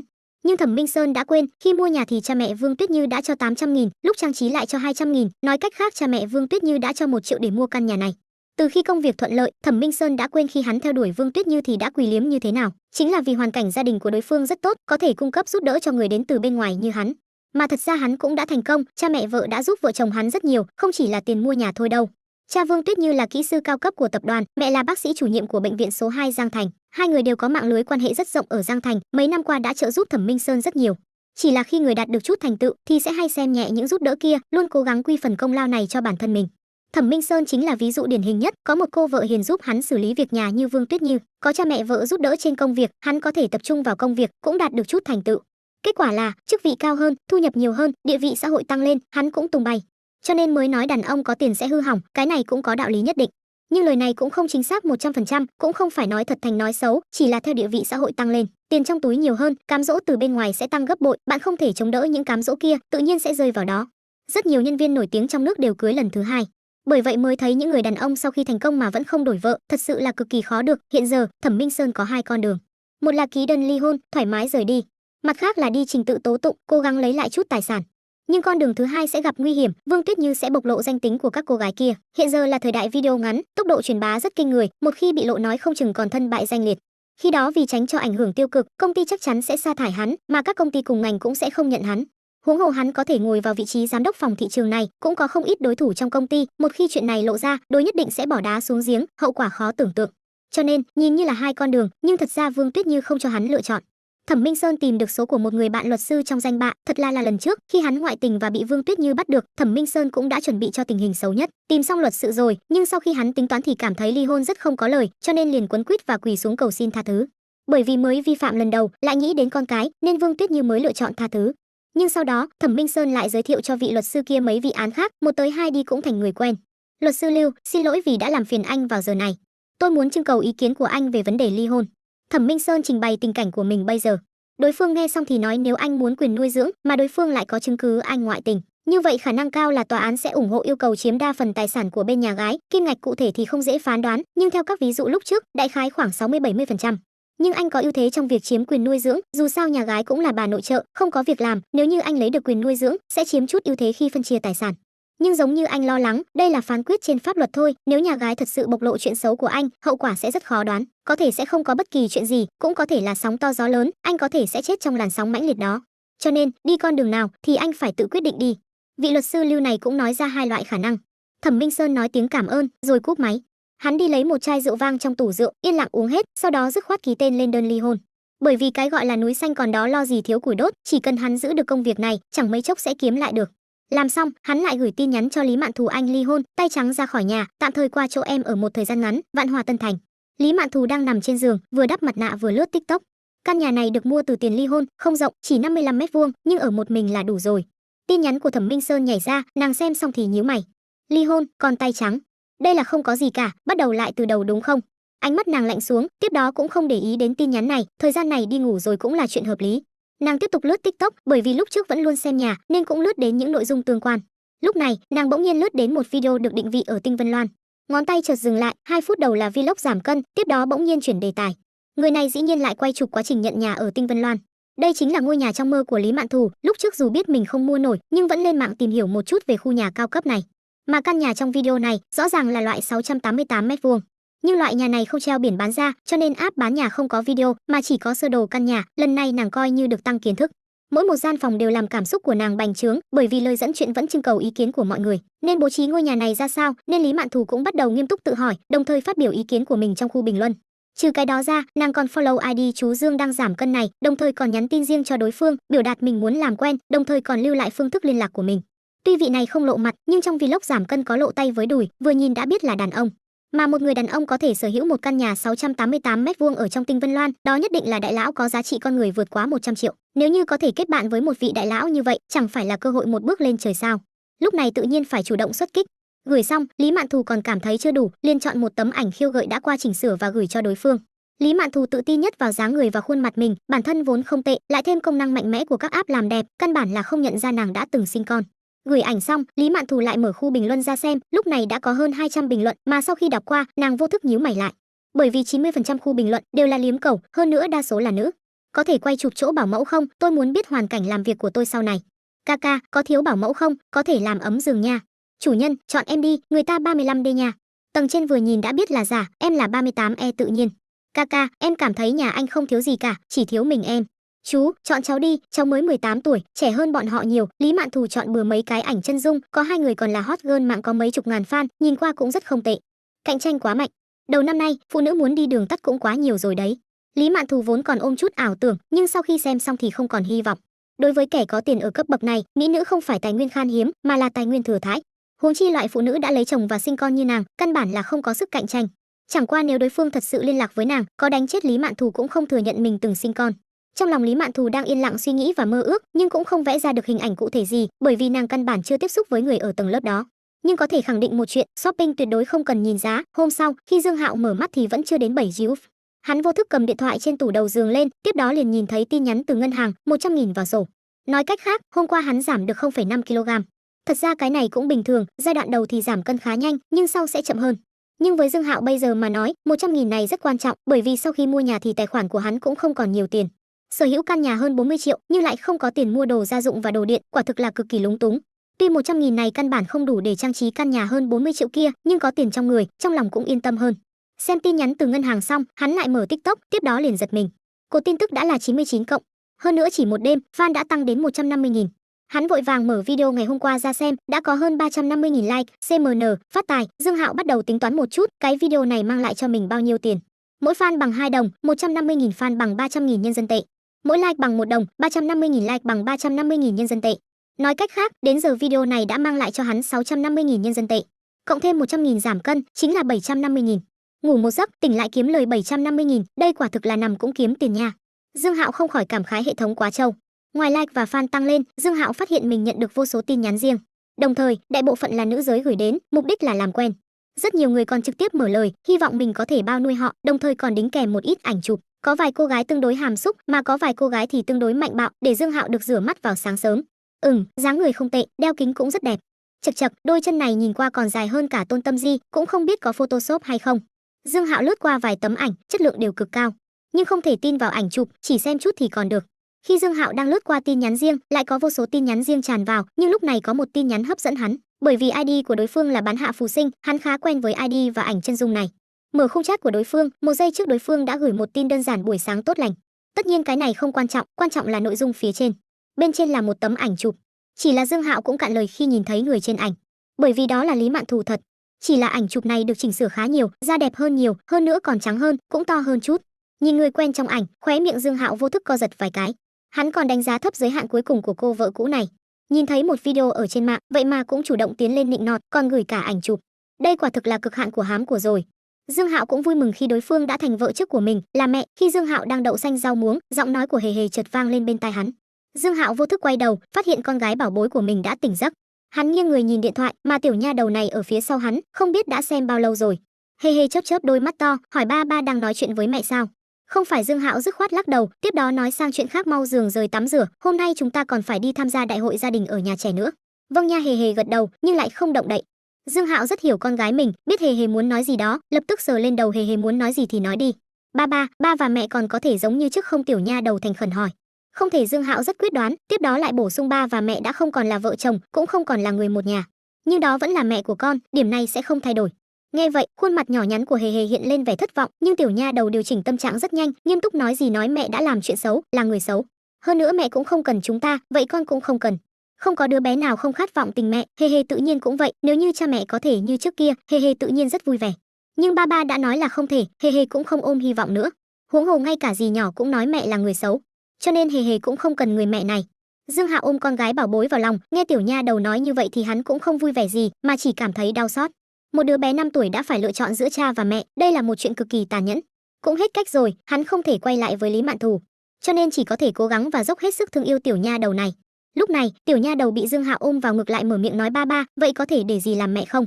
À, Dương Hạo nao nao, đây là vấn đề như lang như hổ gì. Nhưng trong đầu hắn vẫn xuất hiện bóng dáng của Lý Mạn Ni, cô em vợ trẻ tuổi xinh đẹp này của mình rất hiểu chuyện, lại rất thân với hề hề, là lựa chọn tốt nhất cho vị trí mẹ kế. Chỉ là trong lòng Dương Hạo vẫn có một chút trở ngại. Có thể nói là hắn nhìn Lý Mạn Ni từ một thiếu nữ trưởng thành đến một cô gái. Ban đầu nàng vẫn chạy theo sau mông mình mà gọi anh rể, hắn còn nhớ rõ dáng vẻ đối phương đòi mình mua kẹo hồ lô. Cho nên, trong mắt hắn thì Lý Mạn Ni vẫn luôn là cô bé luôn chạy sau mông mình. Để hắn ra tay với một cô bé như vậy, hắn có chút không đành lòng. Ba ba, có thể không? Hề hề lại hỏi. Hình như không ổn. Dương Hạo lắc đầu. A hề hề hơi thất vọng, nhưng chỉ tồn tại một giây, sau đó tiểu nha đầu lại ngẩng đầu lên hỏi ba ba, vậy cô Kỳ Kỳ có thể làm mẹ không? Cô Kỳ Kỳ đã đáp ứng con, cho nên chỉ cần ba đồng ý là được. À, Dương Hạo khẽ giật mình, không ngờ con gái bảo bối của mình lại cố chấp với chuyện tìm mẹ như vậy. Gì không được, vậy thì kiếm thêm một mẹ Kỳ Kỳ. Sách tiểu học có một câu chuyện nòng nọc con tìm mẹ, giờ lại có hề hề tìm mẹ bản hiện thực.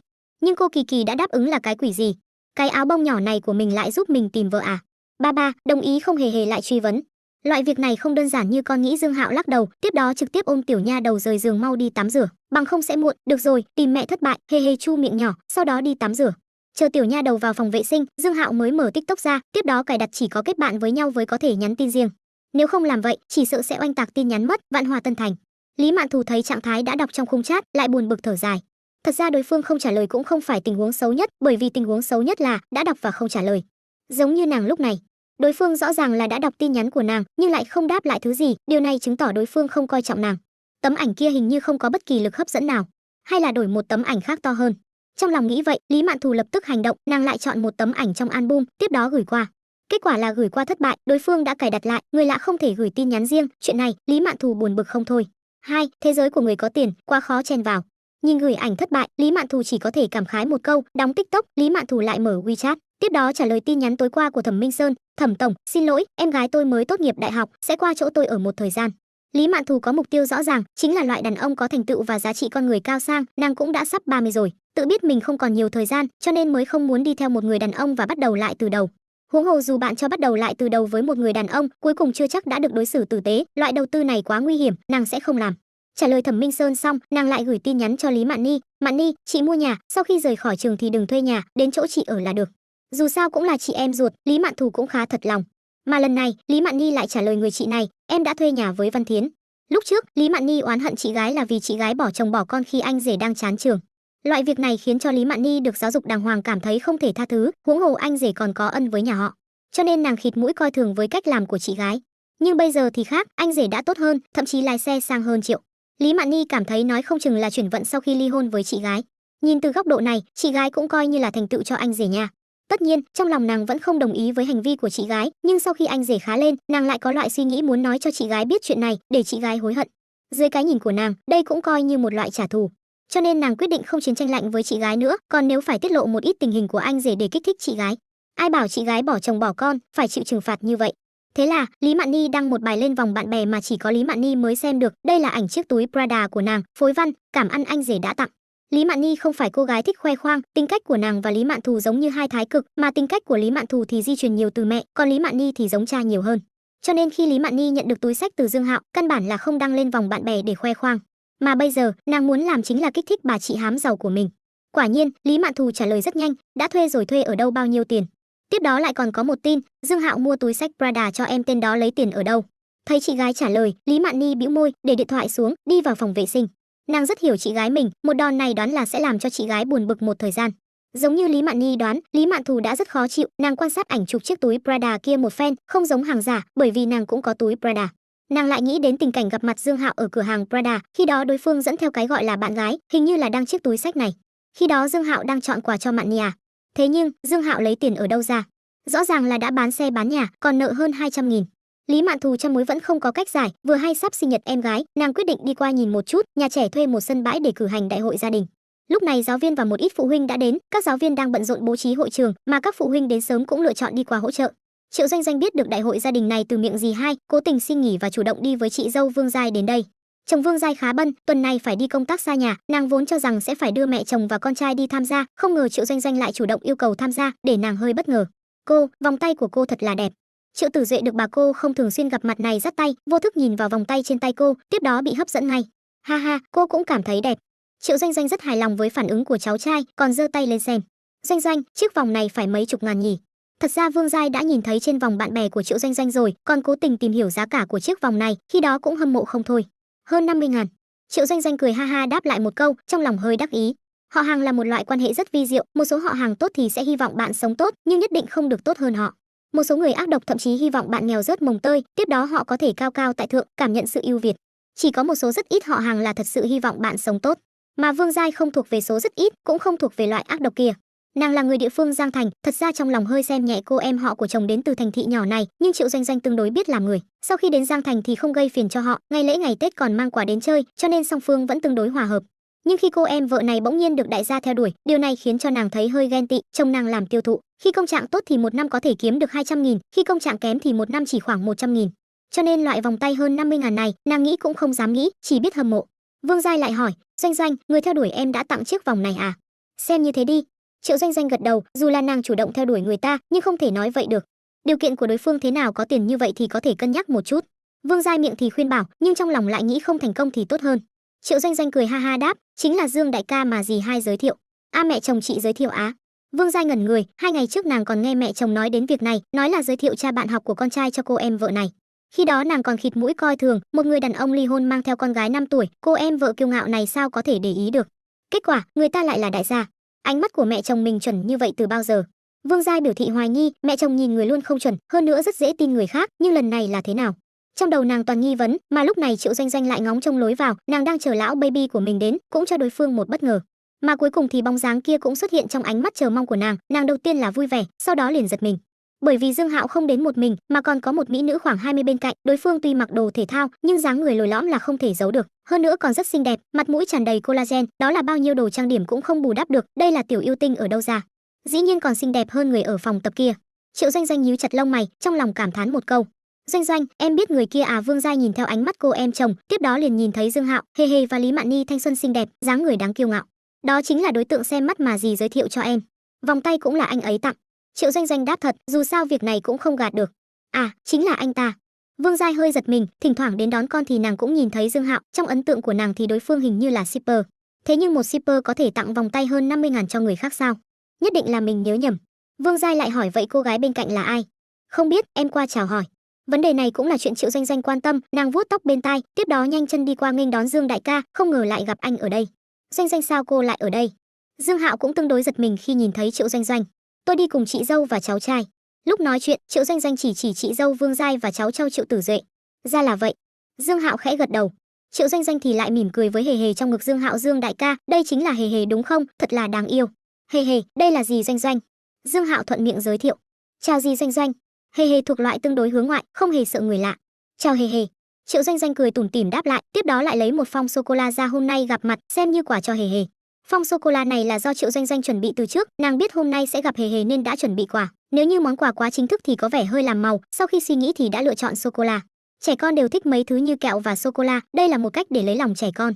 Cảm ơn dì Doanh Doanh. Ăn hàng hề hề hai mắt sáng như sao, vì bảo vệ răng nên Dương Hạo hạn chế số lượng kẹo và sô cô la của hề hề, cho nên món quà này thật sự đã chọc trúng chỗ ngứa của tiểu nha đầu. Không cần khách khí nha, hề hề quá đáng yêu. Triệu Doanh Doanh sờ lên đầu tiểu nha đầu, trong mắt đầy cương chiều. Trong kế hoạch của nàng, tương lai sẽ làm mẹ kế cho tiểu nha đầu này, cho nên ấn tượng đầu tiên rất quan trọng. Dương đại ca, vị này là... Sau khi tiếp xúc với Hề Hề, Triệu Doanh Doanh mới nhìn về phía Lý Mạn Ni, hỏi vấn đề mình quan tâm nhất. Xin chào, tôi là Lý Mạn Ni, là dì của Hề Hề. Lý Mạn Ni chủ động chào hỏi và giới thiệu. Thì ra là dì của Hề Hề, xin chào, tôi là Triệu Doanh Doanh, là bạn của Dương đại ca. Triệu Doanh Doanh cũng giới thiệu bản thân. Hai cô gái vừa đối thoại vừa không hẹn mà cùng đánh giá đối phương. Tiếp đó, Triệu Doanh Doanh lại thầm cảm khái trạng thái da quá đẹp, quả nhiên, tuổi trẻ chính là tiền vốn lớn nhất của phụ nữ. Lúc nãy ở xa, nàng chỉ có thể nhìn đại khái, giờ đối mặt với Lý Mạn Ni, dù là phụ nữ thì nàng cũng rung động không thôi. Chủ yếu là da của Lý Mạn Ni rất đẹp, Triệu Doanh Doanh bán mỹ phẩm nên tiếp xúc rất nhiều với thứ này, đã thấy không ít khách hàng có làn da đẹp, nhưng Lý Mạn Ni tuyệt đối nằm trong top 3. Như trong tiểu thuyết võ hiệp có nói, da như mỡ đông, vô cùng mịn màng. Mà Lý Mạn Ni thì lại cảm thấy bà chị này khá xinh đẹp, hình như còn rất nhiệt tình và quan tâm đến anh rể. Song phương trò chuyện vài câu, liền đi về phía lớp của mình. Hề hề đây là cha mẹ mình. Mấy người vừa đi vào địa bàn của lớp 2, một tên nhóc béo trắng cười hì hì đi đến trước mặt Hề Hề. Tên nhóc chỉ vào cha mẹ sau lưng, nhiệt tình giới thiệu cho Hề Hề. Dương Hạo đầu tiên là nhìn tên nhóc này một chút, biết tên nhóc này chính là Bành Hạo Hiên KLA. Nồi sắt hầm ngỗng với không bằng khoai nướng gì gì kia, chính là từ miệng tên nhóc này mà ra. Dương Hạo lại nhìn cha mẹ tên nhóc này, không khỏi cảm thán ghen thật là mạnh, mẹ thì cao khoảng 1m6, cân nặng không thấp hơn 65 kg, khá giống Bành Hạo Hiên Plus, cha thì cao khoảng 1m7, cân nặng phải 90 kg trở lên, quả thực là Bành Hạo Hiên bản Pro Max. Một nhà ba người, trơn trơn tròn tròn, nhìn qua thì chất lượng cuộc sống cũng không tệ. Chào cha của Hề Hề. Thường xuyên nghe Hiên Hiên nhà tôi nhắc đến Hề Hề nhà anh. Cha Bành Hạo Hiên cười ha ha chào hỏi, nhìn qua có vẻ như người tương đối hướng ngoại. Đúng vậy, Hề Hề nhà tôi cũng thường xuyên nhắc đến Hiên Hiên. Dương Hạo và vị này bắt đầu trò chuyện vài câu. Trong khi trò chuyện, biết tên vị này là Bành Văn Bác, người Giang Thành, năm nay 32 tuổi, nhỏ hơn Dương Hạo 3 tuổi. Bành Văn Bác biết tuổi tác của hai bên, liền gọi Dương Hạo là anh Dương. Anh Dương, vị này là chị dâu à? Bành Văn Bác đã chú ý đến Lý Mạn Ni từ lâu, hết cách rồi, nàng là người chói mắt nhất trong số tất cả bà mẹ ở đây. Dương Hạo giải thích là dì của Hề Hề. À, ra vậy. Bành Văn Bác cười gật đầu với Lý Mạn Ni, xem như chào hỏi. Cậu Bành phát tài ở đâu? Dương Hạo rất tò mò, là người cha thế nào mới sinh ra một tên con trai miệng đầy thơ remix thế này, cho nên thuận miệng hỏi một câu. À, tôi làm nghề tự do. Bành Văn Bác hơi do dự, có vẻ là không muốn nói. Nhưng tên nhóc Bành Hạo Hiên lại nhảy ra ngoài chú, cha con à, tác giả hội viên hiệp hội tác giả Giang Thành. Bành Hạo Hiên rất kiêu ngạo. À, thì ra là tác giả người trí thức, thất kính thất kính. Dương Hạo không khỏi cảm khái một câu, trong lòng thì lại nghĩ, bảo sao con trai lại như vậy, hóa ra là từ đây mà ra. Đúng rồi, cậu viết sách gì, quay đầu tôi sẽ tìm đọc. À, chuyện này. Bành Văn Bác lại hơi do dự, dáng vẻ rất khó mở miệng. Nhưng con trai của hắn lại nhảy ra ngoài chú, cha con viết tiểu thuyết trên Kidian, tên là Sống lại, đừng khinh trung niên nghèo. Bành Văn Bác bị vành trần thì khá lúng túng, bất đắc dĩ vỗ vỗ đầu con trai nói Hiên Hiên, qua kia chơi đi. Quần thể tác giả tiểu thuyết mạng này thật ra rất lúng túng trong hiện thực, nếu bạn nổi tiếng, tác phẩm được đưa làm phim, làm game, nói ra rất có thể diệt. Nhưng nếu CMN bạn vắng vẻ không ai biết đến, chỉ có thể viết vài quyển vớ vẩn hoặc chuyện 18 gì gì đó, vậy thì đúng là rất ngại khi phải nói với người khác. Bởi vì một khi bạn nói mình đang viết tiểu thuyết, đối phương nhất định sẽ hỏi bạn viết cái gì. Bạn ngại ngùng báo tên, tiếp đó đối phương sẽ lên mạng tìm kiếm. CMN, tam quan của bộ tiểu thuyết này là gì vậy? Anh rể và cô em vợ lại còn dám đến với nhau. Tôi hoài nghi nhân phẩm của anh có vấn đề. Thế nhưng mà họ không biết, không phải tác giả muốn viết như vậy, mà là CMN đám háo sắc thích xem như vậy. Nhu cầu quyết định thị trường, hiểu không? Mà Bành Văn Bác thuộc loại tác giả nhỏ vắng vẻ không ai biết, chỉ viết vài bộ truyện để sống tạm. Cho nên khi có ai hỏi hắn làm việc gì, hắn luôn nói là mình làm nghề tự do. Nếu như có ai biết hắn đang viết tiểu thuyết mà hỏi hắn viết bộ nào, hắn sẽ báo tên mấy bộ truyện của đám bạn tác giả đang viết, ví dụ như em không muốn người khác biết bí mật của mình chứ. Toàn cầu hóa thú chỉ có tôi biết pháp tác hóa thú và người yêu cũ đều là thiên hậu, ta hot hòn hot chính là những bộ truyện tên cực dài lại cực ngu xuẩn này. Muốn đậu đen rau muống thì cứ nói, dù sao cũng không liên quan gì đến ông, nhưng hôm nay Bành Béo đã tính sai, con trai đã trực tiếp lột quần lót của hắn xuống. Hắn có một loại cảm giác như trần truồng trước mặt người khác, rất khó chịu. Thì ra cậu viết sách trên Kidian, tôi cũng có tài khoản trên đó, quay đầu sẽ ủng hộ cậu một chút. Dương Hạo cười nói. Lúc trước khi đóng cửa cách ly, hắn rất rảnh rỗi, chỉ ở nhà trông con nên cũng đọc tiểu thuyết mạng và cày phim. Hắn cũng đọc không ít tiểu thuyết trên Kidian, tiêu khoảng 1.000, 2.000. Về sau tiệm lẩu đóng cửa, hắn rất ít khi mua bản gốc, cho nên chỉ xem quảng cáo để nuôi tác giả. Tục xưng là xem chùa, đinh, phát động nhiệm vụ ngẫu nhiên, phú ông hứa hẹn. Là một phú ông, cần phải có uy tín, tuân thủ lời hứa, bởi vì cái gọi là lửa hứa ngàn vàng. Nội dung, trợ giúp Bành Văn Bác lấy được quán quân ngày lẻ bảng vé tháng. Ban thưởng, thẻ phản hồi x5 lần, điểm thuộc tính x2, CMN, vậy mà cũng có nhiệm vụ. Dương Hạo hơi ngẩn người, bởi vì đây là lần đầu tiên hắn nhận được nhiệm vụ trên một người đàn ông. Nhưng hắn cũng không xa lạ gì với nhiệm vụ phú ông hứa hẹn này, lúc trước đã từng làm với Tôn Tâm Di. Khi đó ban thưởng là thẻ phản hồi x10 lần, lần này biến thành x5 lần, nhưng có thêm 2 điểm thuộc tính. Dương Hạo không khỏi nghĩ đến 16 cm của mình, lần trước cộng 2 điểm nên đã biến thành 16. Nếu như có thêm 2 điểm này, hắn sẽ trở thành đại lão 18 cm chân chính. Anh Dương, tác giả gì đó không dám nhận, chỉ viết bừa sống tạm mà thôi. Bành Béo lúng túng cười với Dương Hạo. Cái gọi là 360 nghề, nghề nào cũng có trạng nguyên, chúc cậu sớm ngày thành thần. Tôi nhất định sẽ ủng hộ. Dương Hạo càng nhìn Bành Béo càng thuận mắt, không, đây không phải Bành Béo, đây là 2 cm nha. Hơn nữa bây giờ hắn đang cần tiền để trang trí cho căn nhà 688 mét vuông kia, khoản tiền này đến rất đúng lúc. Nếu như là nhiệm vụ là quán quân thắng trên bảng vé tháng, vậy Dương Hạo cũng không dám hứa sẽ là có thể hoàn thành, dù sao fan của một số đại thần rất kinh khủng. Mỗi khi đại chiến vé thắng nổ ra, nện mấy triệu vào cũng là chuyện có thể, tài lực của Dương Hạo bây giờ là không theo kịp. Nhưng chỉ là quán quân ngày, vậy thì rất đơn giản, chỉ cần mấy trăm ngàn là ổn. Hay lắm 2 cm trong tầm tay. Dương Hạo rất vui sướng. Nhưng Bành Béo thì lại khác, hắn không hiểu vì sao vị này lại hưng phấn như vậy khi biết mình là tác giả trên Kidian, ông đây cũng không phải ca sĩ hay diễn viên, hưng phấn cái cọng lông gì. Hơn nữa ánh mắt người này nhìn mình cũng rất không bình thường, trong dâm đãng còn có vẻ đê tiện và cợt nhả, CMN, con hàng này không phải gay đấy chứ. Nghĩ đến đây, Bành Béo có sức tưởng tượng phong phú bỗng cảm thấy hoa cúc siết chặt. Nhưng lúc này Dương Hạo vẫn cứ ôm bờ vai hắn, thần bí nói cậu em, tối nay tôi sẽ cho cậu một bất ngờ. ACMN, người này còn không thèm che giấu luôn à. Bành Béo vội vàng né khỏi ma chảo của Dương Hạo, cười nói anh Dương, tôi đi vệ sinh. Nói xong, Bành Béo liền co cẳng lên chạy. Bởi vì hắn tương đối béo lại không cao, khi chạy nhìn như một viên thịt đang ngọ nguậy, rất đáng yêu. Dương Hạo buông tay, nghĩ thầm nhịn gần chết rồi hả? Nhân lúc Bành Béo đi vệ sinh, Dương Hạo mở app Kidian, tiếp đó tìm được bộ truyện Sống lại đừng khinh trung niên nghèo kia. Bút danh của tác giả là Giữ Tử Thái Mãnh. Khá lắm, vừa nhìn tên đã biết ước mơ của Bành Béo này. 10 tên béo, 11 tên yếu. Mạnh cái lông. Liếc nhìn thành tích của bộ truyện này, đã hơn 300.000 chữ, tổng cộng chỉ có hơn 10.000 theo dõi, trước mắt chỉ có 128 vé tháng. Dựa theo tình huống này, có ngàn đặt trước là không tệ rồi, nếu như kém hơn thì chỉ có mấy trăm. Thành tích khá tệ, không kiếm được tiền gì. Cũng may nhiệm vụ chỉ là quán quân ngày, nếu là quán quân tháng, vậy thì xong đời. Dương Hạo lại click vào tên tác giả, phát hiện con hàng này còn có một bộ khác, tên là Sau khi ly hôn, cô em vợ yêu ta. Sau khi thấy tên bộ tiểu thuyết này, Dương Hạo vô thức nhướng mày, tiếp đó liếc mắt nhìn về phía Lý Mạn Nhi đang chơi với Hề Hề. Hắn cảm giác mình bị chiếu rọi. Tò mò mở ra xem, Dương Hạo muốn nhìn xem Bành Béo viết cái đồ chơi gì. Giới thiệu vắn tắt: phá sản, ly hôn, vợ phản bội. Bành Hạo 35 tuổi gặp 3 tầng đả kích. Tuy nhiên, cô em vợ khéo léo hiểu lòng người đã dùng tâm hồn và ý chí ba la để sưởi ấm nửa đời sau của hắn, bảo sao tên béo này ngại không dám nói tên. Hơn nữa, bộ truyện này còn có huân chương 10.000 đặt trước. Quả nhiên, phải viết sát đường biên mới là vương đạo. Mặt ngoài thì mắng to thấp kém, hèn hạ, kết quả tên nào cũng xem đến miệng sùi bọt mép. Anh rể, em đưa Hề Hề đi vệ sinh. Khi Dương Hạo đang yên lặng đậu xanh rau muống, Lý Mạn Nhi lại tiến tới gần.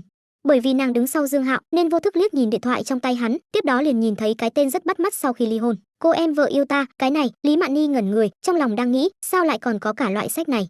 Nhưng sau khi lấy lại tinh thần, mặt nàng đã đỏ bừng. Anh rể dĩ nhiên lại đọc loại sách này. Anh rể có ý gì? Dương Hạo nghe thấy giọng nói của Lý Mạn Nhi thì giật nảy cả mình, có một loại cảm giác kinh dị như khi đang trốn trong phòng và xem phim, cha mẹ bỗng nhiên gõ cửa. Hắn vội vàng tắt điện thoại, tiếp đó gật đầu một cái. Chờ Lý Mạn Nhi đưa Hề Hề đi xa, Dương Hạo mới mở điện thoại lên. Mạn Nhi không nhìn thấy chứ? Trong lòng thì lại không nhịn được mà diss, đều trách tên Bành Béo kia, viết cái gì không viết, lại đi viết cái này. Mẹ kiếp, dung tục, thấp kém, tầm thường. Ba tầm thường bị phê bình trên đại hội văn học đều xuất hiện rồi. Nhất định phải phê phán ba cái tầm thường này. Mang theo góc độ phê phán, để xem tên này viết thứ gì để đầu độc người đọc. Dương Hạo điên cuồng đậu xanh rau muống, tiếp đó thì thoát khỏi app Kidian, nghĩ trở về nhà rồi làm nhiệm vụ. Mà lúc này, các phụ huynh đã đến đông đủ, lớp Hề Hề có 20 bạn nhỏ, một nửa là cha mẹ đến, một nửa còn lại là tổ hợp cha hoặc mẹ phối hợp với ông hoặc bà. Tổ hợp như Dương Hạo và Lý Mạn Nhi, Triệu Doanh Doanh và Vương Giai thì thuộc về trường hợp cá biệt. Đương nhiên, trong mắt những người khác thì Dương Hạo và Lý Mạn Nhi cũng là tổ hợp bình thường, thậm chí còn có một số ông bố nhìn trộm Lý Mạn Nhi. Mặc kệ là mẹ ruột hay là mẹ kế, nàng đều là bà mẹ sáng chói nhất toàn trường, không có thứ hai. Nhưng trong trận doanh của giáo viên, lại có một người có thể so sánh với Lý Mạn Nhi, đó chính là chủ nhiệm của Hề Hề, Giang Ngọc Kỳ. Giang Ngọc Kỳ tuy ăn mặc rất bảo thủ, chỗ nên che thì che, nhưng nàng ăn mặc rất mốt, dáng người và khuôn mặt đều xuất chúng, tự nhiên trở thành tiêu điểm của các ông bố. Có vài người bình thường bận rộn, chưa từng nhìn thấy vị mỹ nữ này còn đang nghĩ, sau này phải dành chút thời gian đưa đón con đi học. Dù sao trẻ con cũng cần tình yêu của cha mà, Triệu Doanh Doanh cũng chú ý đến Giang Ngọc Kỳ cực kỳ chói mắt trong đám người.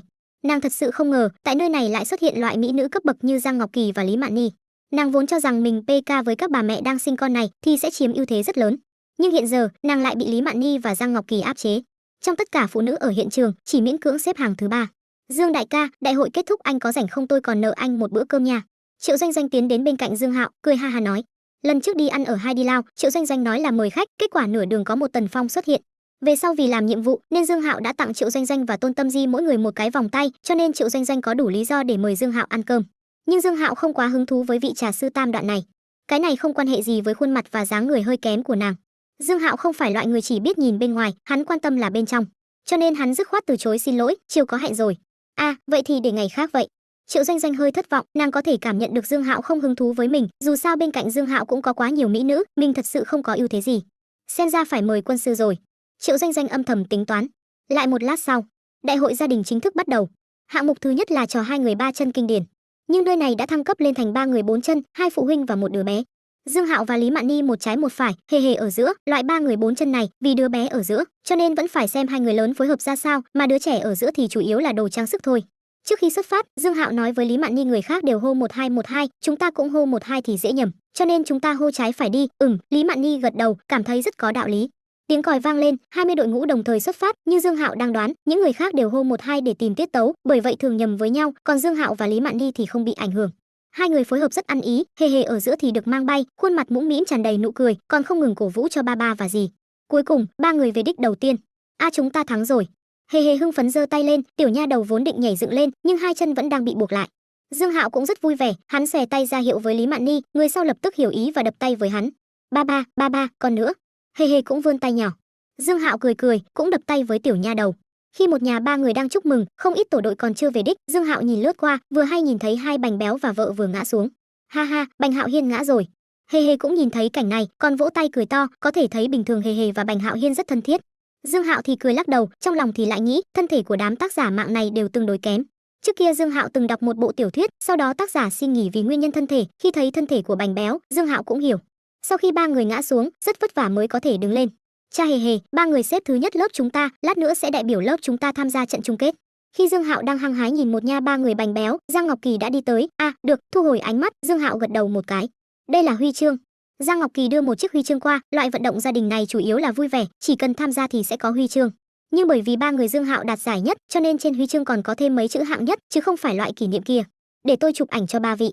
Giang Ngọc Kỳ tuy tương đối phản cảm với hành vi tìm kiếm niềm vui mới quá nhanh của Dương Hạo, nhưng đây là việc tư của người ta, việc nên làm thì nàng vẫn phải làm. Vậy làm phiền cô Giang.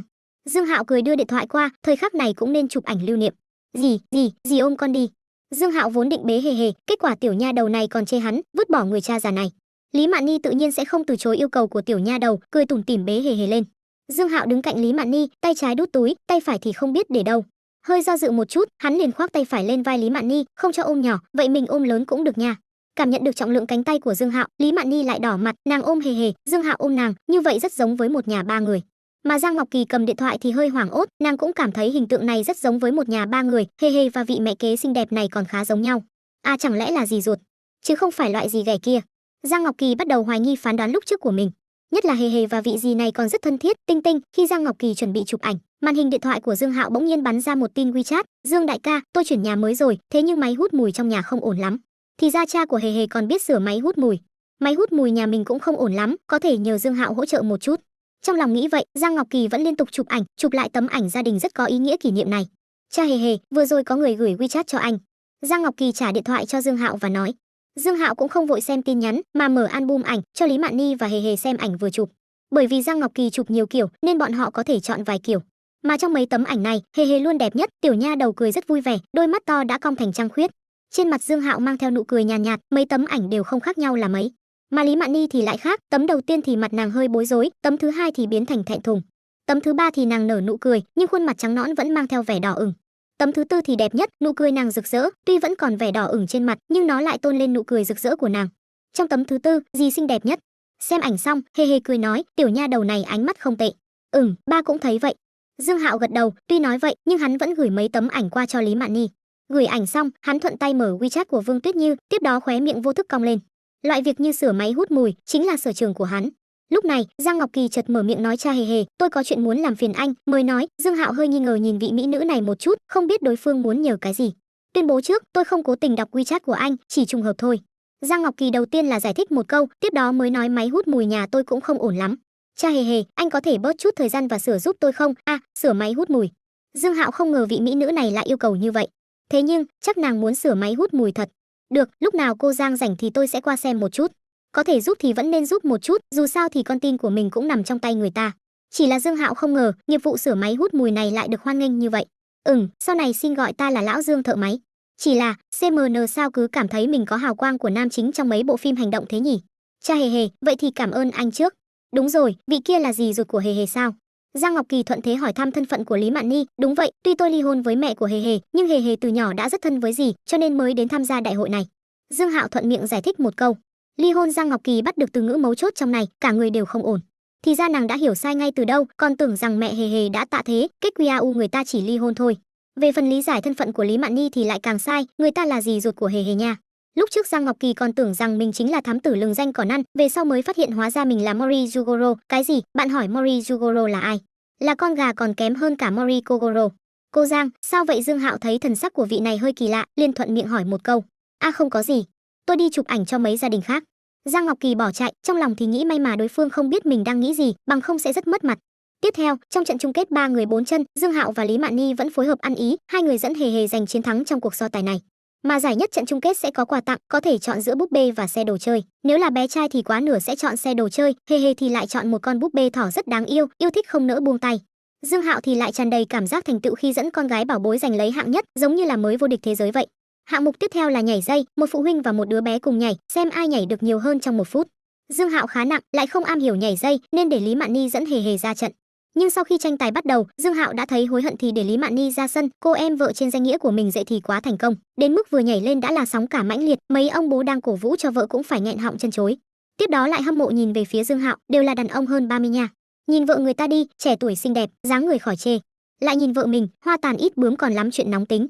Thậm chí có người còn nghĩ, nếu mình có người vợ như vậy, sống ít 10 năm cũng được. Ông anh bên cạnh thì nghĩ sống ít 20 năm cũng được. Dương Hạo thì lại nghĩ quả nhiên con gái 18 sẽ thay đổi, không cẩn thận đã trưởng thành rồi. Nhưng sau này vẫn đừng để Lý Mạn Nhi nhảy dây ở trước mặt mọi người thì hơn. Cũng may chỉ có 1 phút, rất nhanh đã kết thúc. Bởi vì phải chịu gánh nặng nhiều hơn những phụ nữ khác nên thành tích của Lý Mạn Nhi rất bình thường. Cô em vợ này và hề hề đều hơi thất vọng. Nhưng Dương Hạo lại cảm thấy rất tốt. Không thể nhảy nữa, lực sát thương quá mạnh, đừng nói là đám háo sắc chung quanh, ngay cả người anh rể như hắn cũng không chịu nổi rồi. Hạng mục tiếp theo là kéo co. Mỗi lớp 10 phụ huynh, 5 nam 5 nữ. Dương Hạo cao to tự nhiên được chọn, mà Bành Béo có trọng tài đủ nặng cũng được chọn chúng. Nhà trẻ có 8 lớp, chỉ 3 vòng là có thể phân thắng bại. Dương Hạo là người cao to nhất, trước mắt đã giảm xuống còn 92,5 kg, chắc là ngang tài với Bành Béo. Nhưng tuy Dương Hạo nặng 92,5 kg lại không cho người ta cảm giác béo, mà là khôi ngô. Bành Béo cao 1m7 thì đúng là béo thật. Cậu em, tôi ở cuối cùng áp trận, cậu đứng trước đi. Dương Hạo làm đội trưởng tạm thời, bắt đầu bài binh bố trận. Mà nghe Dương Hạo nói vậy, khóe miệng Bành Béo lại vô thức giật giật, anh muốn đứng đằng sau tôi, đúng vậy, để tôi áp trận. Dương Hạo gật đầu, không hề nhận ra hàm ý trong lời nói của Bành Béo. Nhưng hắn suy nghĩ một chút, lại lắc đầu nói thôi, để cậu đứng sau cùng đi, trọng tâm của cậu thấp hơn, để tôi đứng đầu vậy. Được, Bành Béo như chút được gánh nặng. Vị tác giả văn học mạng có sức tưởng tượng phong phú này thật sự không muốn Dương Hạo đứng sau mình chút nào, bằng không hắn sẽ có loại cảm giác hoa cúc bị khóa chặt, có thể bị bạo bất cứ lúc nào. Dương Hạo tự nhiên không biết tâm tư bỉ ổi của Bành Béo, hắn đang trò chuyện với mấy vị phụ huynh khác, cuối cùng xác định đội hình. Rất nhanh, trận đấu đầu tiên đã bắt đầu. Trong tài còn chưa hô bắt đầu, đội cổ động viên của song phương đã kích động và gào thét.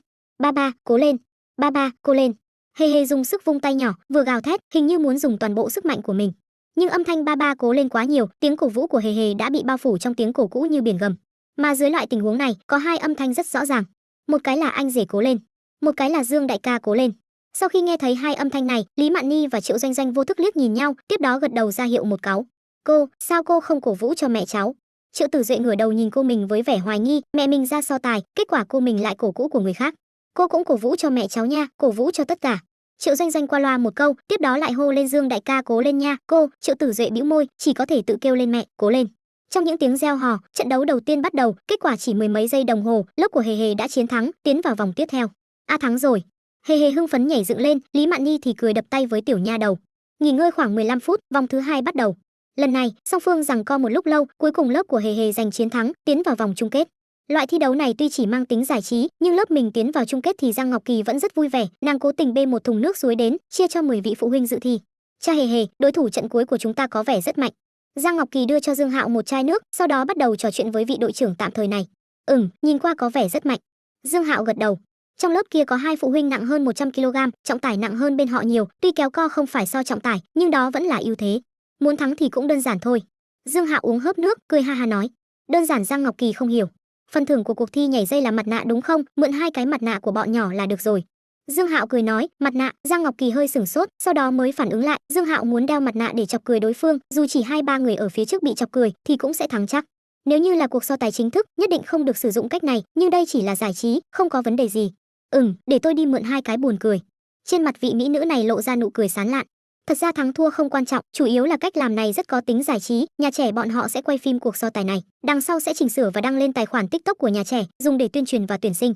Cho nên nếu chiêu này có hiệu quả, cũng là một tài liệu video ngắn không tệ, dù sao nàng cũng chơi TikTok, cũng hiểu một chút. Rất nhanh, Giang Ngọc Kỳ đã cầm 2 cái mặt nạ chư bát giới trở về. Dương Hạo chia một cái cho cha của Húc Húc đứng đằng sau mình. Ha ha, anh Dương đúng là nhân tài. Nghe thấy chiến thuật của Dương Hạo, cha Húc Húc không khỏi cười to. Lại nghỉ ngơi một lát, trận chung kết đã bắt đầu. Ánh mắt toàn trường đều tập trung vào hai đội ngũ. Đội cổ động viên của song phương cũng dốc hết sức. Hai người đàn ông đứng đầu bên đối phương đều phải hơn 100 kg, một người khác cũng phải gần 90 kg. Mọi người vào vị trí. Trọng tài hô lên, song phương đã vào vị trí. Tiếp đó hai vị đại ca đứng đầu của đối phương hơi ngẩn người, bởi vì đối diện bọn họ lại là hai cái đầu heo. Bắt đầu, lá cà trong tay trọng tài rơi xuống, song phương bắt đầu phát lực. Nhưng hai vị đại ca kia không thể dốc hết sức lực, nhìn thấy hai cái đầu heo bên kia, hai người phải vất vả lắm mới nhịn được cười. Nếu trẻ con đeo mặt nạ thì người lớn sẽ không cảm thấy buồn cười, thế nhưng hai người trưởng thành đeo mặt nạ, loại cảm giác không hài hòa kia sẽ phả vào mặt. Đội cổ động viên của hai bên nhìn thấy hai cái chư bát giới thì cũng sửng sốt, sau đó lại cười như điên, nhất là đám trẻ nhỏ, từng cái đều cười ngửa tới ngửa lui. Mà tiếng cười có thể truyền nhiễm, nghe thấy tiếng cười chung quanh, hai vị đại ca kia cũng không nhịn nổi nữa, bật cười theo. Hai chủ lực đột nhiên mất khống chế, thế cân bằng lập tức bị phá vỡ, thắng bại đã rõ. Lại thắng rồi. Oa, chúng ta thắng rồi. Ha ha ha. Mọi người reo hò, hê hê thì chạy chậm nhào vào ngực ba ba ha ha, ba ba là chư bát giới. Gì là Hằng Nga? Dương Hạo sửng sốt một chút, mình là chư bát giới thì còn hiểu được, thế nhưng vì sao Lý Mạn Ni lại là Hằng Nga? Tại sao gì lại là Hằng Nga? Dương Hạo tò mò hỏi một câu. Bởi vì gì đang ôm thỏ ngọc nha. Hê hê chỉ Lý Mạn Ni, đối phương đang ôm con búp bê thỏ trong ngực. Hôm nay Lý Mạn Ni mặc đồ thể thao màu trắng, nàng xinh đẹp, da lại trắng, cộng thêm ôm con búp bê thỏ trong ngực, đúng là hơi giống Hằng Nga tiên tử hạ phàm. Dương Hạo cảm thấy câu chuyện giữa chư bát giới và Hằng Nga không thích hợp với mình và Lý Mạn Ni. Thế là hắn lấy mặt nạ xuống, đeo lên đầu hề hề bây giờ hề hề là chư bát giới. Hề hề thì không nghĩ nhiều như vậy, tiểu nha đầu lại vừa cười vừa chạy đến bên Lý Mạn Ni. Gì là Hằng Nga, con là chư bát giới. Lý Mạn Ni ban đầu còn không phản ứng kịp, vì sao mình là Hằng Nga, mãi đến khi nhìn thấy con búp bê trong ngực. Cha hề hề, đội ngũ quán quân chúng ta đi chụp ảnh lưu niệm. Giang Ngọc Kỳ đến gọi Dương Hạo đi chụp ảnh, lúc này khóe miệng của nàng hơi cong lên, bởi vì chủ nhiệm lớp bên kia là Lương Tiểu Lộ vừa đến tìm nàng, nói là bọn họ quá xảo trá, thế mà lại chơi chiều này. Lương Tiểu Lộ là bạn đại học của Giang Ngọc Kỳ, hai người rất thân, trước mắt đang thuê chung nhà, thậm chí nàng đến nhà trẻ này làm việc chính là vì Lương Tiểu Lộ ở đây. Cho nên thắng được lớp của bạn thân, Giang Ngọc Kỳ rất vui vẻ, vừa rồi nàng còn đắc ý nói đây là binh bất yếm trá. Được, Dương Hạo đáp ứng một tiếng, đi chụp ảnh với mọi người. Lúc này 9 người đã đứng ở đó, nữ thì đứng dưới đất bằng, nam thì đứng trên bậc thang phía sau, như vậy tất cả mọi người đều lộ mặt. Cô Giang cũng chụp chung đi. Dương Hạo đứng lên thì vẫy tay với Giang Ngọc Kỳ. Đúng, chụp chung đi. Đúng vậy, cô Giang cũng chụp chung đi. Có Dương Hạo dẫn đầu, mọi người lập tức phụ họa theo, quán quân kéo co xem như là ngôi vị có sức nặng nhất đại hội, bởi vì đây là hạng mục tập thể duy nhất. Thấy các phụ huynh nhiệt tình như vậy, Giang Ngọc Kỳ cũng không tiện từ chối, nàng lập tức gọi bạn thân Lương Tiểu Lộ đến Lộ Lộ, cậu chụp ảnh giúp bọn mình. Giang Ngọc Kỳ, cậu đừng quá đáng, lớp cậu thắng lớp mình đấy. Lương Tiểu Lộ miệng thì oán trách, nhưng vẫn cầm điện thoại, ngoan. Giang Ngọc Kỳ nháy mắt với bạn thân, tiếp đó đứng ở vào đội ngũ. Bởi vì nàng và Dương Hạo đều đến sau, cho nên phía sau nàng chính là Dương Hạo. 3, 2, 1, tách tách, Lương Tiểu Lộ chụp rất nhiều, hoàn thành công việc. Kỳ, ai là người nghĩ ra trò đeo mặt nạ khi trả điện thoại? Lương Tiểu Lộ nhìn lướt qua đội ngũ phụ huynh và hỏi. Là cha hề hề, chính là người cao nhất kia. Giang Ngọc Kỳ cười trả lời một câu, ánh mắt thì đang xem lại những tấm ảnh vừa rồi. Thì ra là người này vừa nhìn đã thấy không thành thật rồi. Đúng rồi, đây có phải người tìm mẹ kế cho con sau khi vợ chết không được mấy ngày không? Lương Tiểu Lộ nhớ đến chuyện mà bạn thân nói với mình. Đây là hiểu lầm. Nghe bạn thân nhắc đến chuyện này, Giang Ngọc Kỳ tranh thủ thời gian giải thích. Đúng rồi, Lộ Lộ, cậu không nói với người khác chứ? Giải thích xong, Giang Ngọc Kỳ lại hỏi một câu. Chuyện này, không có. Lương Tiểu Lộ hơi giật mình, sau đó quả quyết lắc đầu, trong lòng thì lại nghĩ, không nói trong hiện thực, không biết đăng lên TikTok thì có tính hay không. Hiện trường tương đối ồn ào, Giang Ngọc Kỳ cũng không quá quan tâm đến biến hóa của bạn thân, nàng vẫn tập trung vào mấy tấm ảnh vừa chụp. Dương Hạo đứng sau lưng nàng còn đưa tay tạo thành tai thỏ ở sau đầu nàng. Đã có tuổi rồi, còn như trẻ con. Giang Ngọc Kỳ thầm đậu xanh rau muống, tiếp đó lại chọn một tấm ảnh đẹp nhất và gửi vào trong nhóm phụ huynh. Buổi trưa, đại hội gia đình kết thúc mỹ mãn. Phụ huynh dẫn con cháu về nhà. Khi đi đến bãi đỗ xe, Dương Hạo nhìn thấy một nhà ba người Bành Béo, hắn nhanh chân đuổi theo, vỗ vỗ bả vai Bành Béo, cậu em, buổi tối có bất ngờ, đừng quên. Được. Bành Béo quay đầu nhìn bàn tay trên vai mình, trong lòng chỉ thấy lạnh lẽo. Hắn đã nghe nói qua, dáng vẻ hơi béo như hắn rất nổi tiếng trong vòng gay, không ngờ lại là thật. Bình thường hắn thường xuyên y đủ loại mỹ nữ ở trong sách, nằm mơ cũng không ngờ có một người mình lại trở thành đối tượng y của người khác. Đáng tiếc, lại là một tên cao to đen hôi. Bành Béo lái một chiếc Highlander, ưu điểm của xe này là rộng rãi, thích hợp với trọng tải như nhà họ. Khuyết điểm là, thôi không nói, miễn cho bị phun. Đi đến bên cạnh xe, Bành Béo vội vàng chui vào xe, giống như đang trốn vậy. Lão Bành, anh làm sao vậy? Vợ Bành Béo là Mã Tuệ Quyên nhận ra vẻ khác thường của chồng, sau khi lên xe thì mở miệng hỏi. Không có gì, trở về nhà rồi nói. Con trai vẫn ngồi ở phía sau, có mấy lời rất khó nói, hắn khởi động ô tô và nhanh chóng rời khỏi nơi này. Một bên khác, Dương Hạo đang định lên xe, Triệu Doanh Doanh đã bước nhanh đến. Dương đại ca, đây là búp bê của nhà trẻ, để hề hề mang về chơi đi. Nàng đưa một con búp bê vịt, hiển nhiên là nịnh nọt hề hề. Cảm ơn. Dương Hạo tiếp nhận búp bê, lại gật đầu một cái. Dương đại ca, hôm nay anh chưa tập gym đúng không? Tối nay sẽ đến chứ? Triệu Doanh Doanh lại hỏi, nàng vất vả lắm mới xin nghỉ một ngày, vốn định nhân cơ hội này để ma sát ra lửa với Dương Hạo, đáng tiếc Lý Mạn Ni xuất hiện đã làm kế hoạch của nàng thất bại. Nhưng vị trà sư tam đoạn yếu ớt này cũng không tuyệt vọng, nàng biết ngày nào Dương Hạo cũng sẽ đến phòng tập, cho nên chuẩn bị đến phòng tập chờ. Sẽ đi, nhưng chưa biết mấy giờ. Bên phòng tập có nhiệm vụ điểm danh, hắn tự nhiên phải đến, dù sao cũng là sản nghiệp chục triệu, không cần thì phí. Chiều tôi cũng sẽ đến tập, vậy hẹn gặp ở phòng tập nha. Triệu Doanh Doanh chuẩn bị đi phòng tập và chờ Dương Hạo, nhưng trước đó nàng chuẩn bị đi tìm quân sư để giúp mình bày mưu tính kế, nhìn xem làm thế nào để bắt lấy lão baby độc thân nuôi con này. Dương Hạo lái xe rời đi, Triệu Doanh Doanh đưa mắt nhìn theo xe, lúc này mới đi về phía chị dâu và cháu trai. Doanh Doanh, em rất thích người đàn ông kia à? Vương Giai đang chờ ngoài xe, chính là muốn tâm sự chuyện của cô em chồng và Dương Hạo. Triệu Doanh Doanh gật đầu, cũng không phủ nhận. Anh ta ly dị rồi, con gái còn lớn như vậy, em cũng có thể tiếp nhận. Vương Giai hơi bất ngờ, trong ấn tượng của nàng thì cô em chồng này luôn rất kiêu ngạo. Lúc trước luôn muốn tìm một người có điều kiện tốt, sao bỗng nhiên lại cúi đầu với thực tế rồi?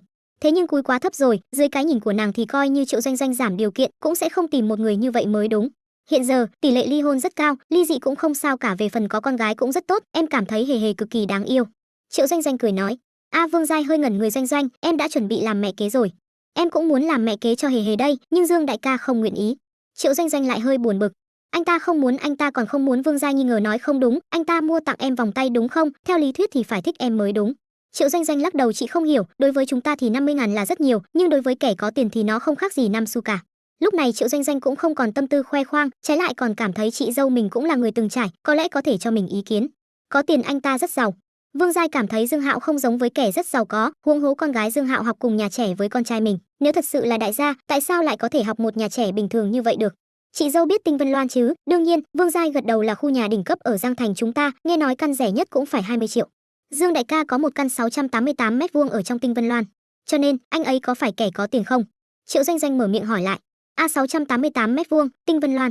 Vương Giai kinh ngạc đến ngây người, nửa ngày mới lấy lại tinh thần, tiếp đó nghiêm túc nói. Doanh Doanh, thật ra làm mẹ kế cũng rất tốt. Vương Giai là người từng trải, đã sớm không còn ôm ảo tưởng với tình yêu rồi. Lúc trẻ, bạn có thể yêu đương đến mất não, cảm nhận tư vị bị tình yêu hủy hoại. Thế nhưng đến độ tuổi này mà vẫn yêu đương mất não, vậy thì chỉ có thể nói hai chữ ngu xuẩn. Lúc còn trẻ cảm thấy tình yêu quan trọng nhất, tiền thì sớm muộn gì cũng kiếm được. Chờ đến lúc có tuổi mới phát hiện yêu rất dễ biến mất, mà tiền thì cực kỳ khó kiếm. Tất cả giấc mơ tốt đẹp ban đầu đều bị hao mòn trong sinh hoạt và những việc vụn vặt. Cho nên, cơ sở kinh tế quyết định kiến trúc thượng tầng. Không có tiền, tất cả đều là lầu các trên không trung. Mặc kệ tình yêu oanh liệt thế nào, cuối cùng đều sẽ bình tĩnh lại, trở về với củi gạo dầu muối trong hiện thực. Cho nên, tiền quan trọng hay là yêu quan trọng? Thật ra đều rất quan trọng. Nhưng nếu để Vương Giai chọn, nàng sẽ chọn tiền. Bởi vì yêu không thể coi như cơm để ăn, không thể lâu dài. Người trẻ tuổi bây giờ cũng biết đạo lý này, cho nên rất nhiều thanh niên đang một lòng kiếm tiền, bầu bạn có thể có, không có cũng không sao. Bởi vậy, theo Vương Giai thì nếu cô em chồng này có thể dính vào một đại gia ở trong Tinh Vân Loan, nói không chừng nhà họ cũng được thơm lây không ít. Nếu không phải điều kiện của bản thân có hạn, nàng cũng muốn liều một phen. Một bên khác, Dương Hạo dẫn Lý Mạn Ni và Hề Hề đi vào một nhà hàng đồ nướng. Dương Hạo đang giảm mỡ nên chỉ ăn một miếng bò bít tết nhỏ, trái lại thì ăn hàng Hề Hề đã ăn đến miệng đầy mỡ. Lý Mạn Ni cũng ăn không ít, nhưng dáng vẻ ăn uống vẫn tương đối lịch sự. Cơm nước xong xuôi, Hề Hề kêu gào muốn đến nhà gì chơi, Dương Hạo cũng cần đi sửa máy hút mùi nên dứt khoát ném Hề Hề cho Lý Mạn Ni. Đưa hai người đến tiểu khu Phong Hoa, Dương Hạo lấy địa chỉ mới của Vương Tuyết Như rồi lái xe đến đó. Là một tiểu khu tên Đông Giang Hào Đình, tiểu khu này không xá quốc tế giả Nhật, hai khuôn viên có hoàn cảnh khá tương tự, đều thuộc loại cao cấp ở Giang Thành. Đến cửa vào, Dương Hạo vừa gõ cửa vừa nói. Tuyết Như, mở cửa, tôi đến sửa máy hút mùi. Cửa phòng mở ra. Chờ Dương Hạo vào nhà, Vương Tuyết Như nhanh chóng khép cửa lại, thuận tay khóa trái. Vị thiếu phụ này mặc chiếc váy màu trắng sữa lần trước, chiếc váy lông này có hiệu quả giữ ấm nhất định, nhưng đuôi ngực lại chạm rỗng, cực kỳ gợi cảm. Quần áo cực kỳ vừa người, bụng dưới thiếu phụ hơi nhô lên, nhưng vòng eo tinh tế, phần lớn mỡ đều biết đều mà đi đến nơi chúng nên đến. Dương đại ca. Thiếu phụ trực tiếp duỗi tay ôm lấy cổ Dương Hạo, mắt đẹp lưu chuyển, ẩn ý đưa tình. Bắt đầu làm việc thôi. Thợ máy Dương Hạo vẫn luôn nhớ rõ sứ mệnh của mình. Máy hút mùi mà tắc, quá nửa là trước kia vẫn chưa được khơi thông. Cái đồ chơi này cần phải khơi thông thường xuyên, sẽ càng ngày càng thông suốt, nhưng lần đầu tiên khơi thông sẽ tương đối khó khăn. Nhưng thợ máy Dương Hạo có kiên nhẫn và kỹ thuật tốt. Dưới sự nỗ lực không ngừng của hắn, rốt cuộc cũng thành công, cuối cùng hắn vẫn không quên để lại một ít chất lỏng bôi trơn, perfect, trạng thái hiền giả. Dương Hạo tham quan nhà mới của Vương Tuyết Như.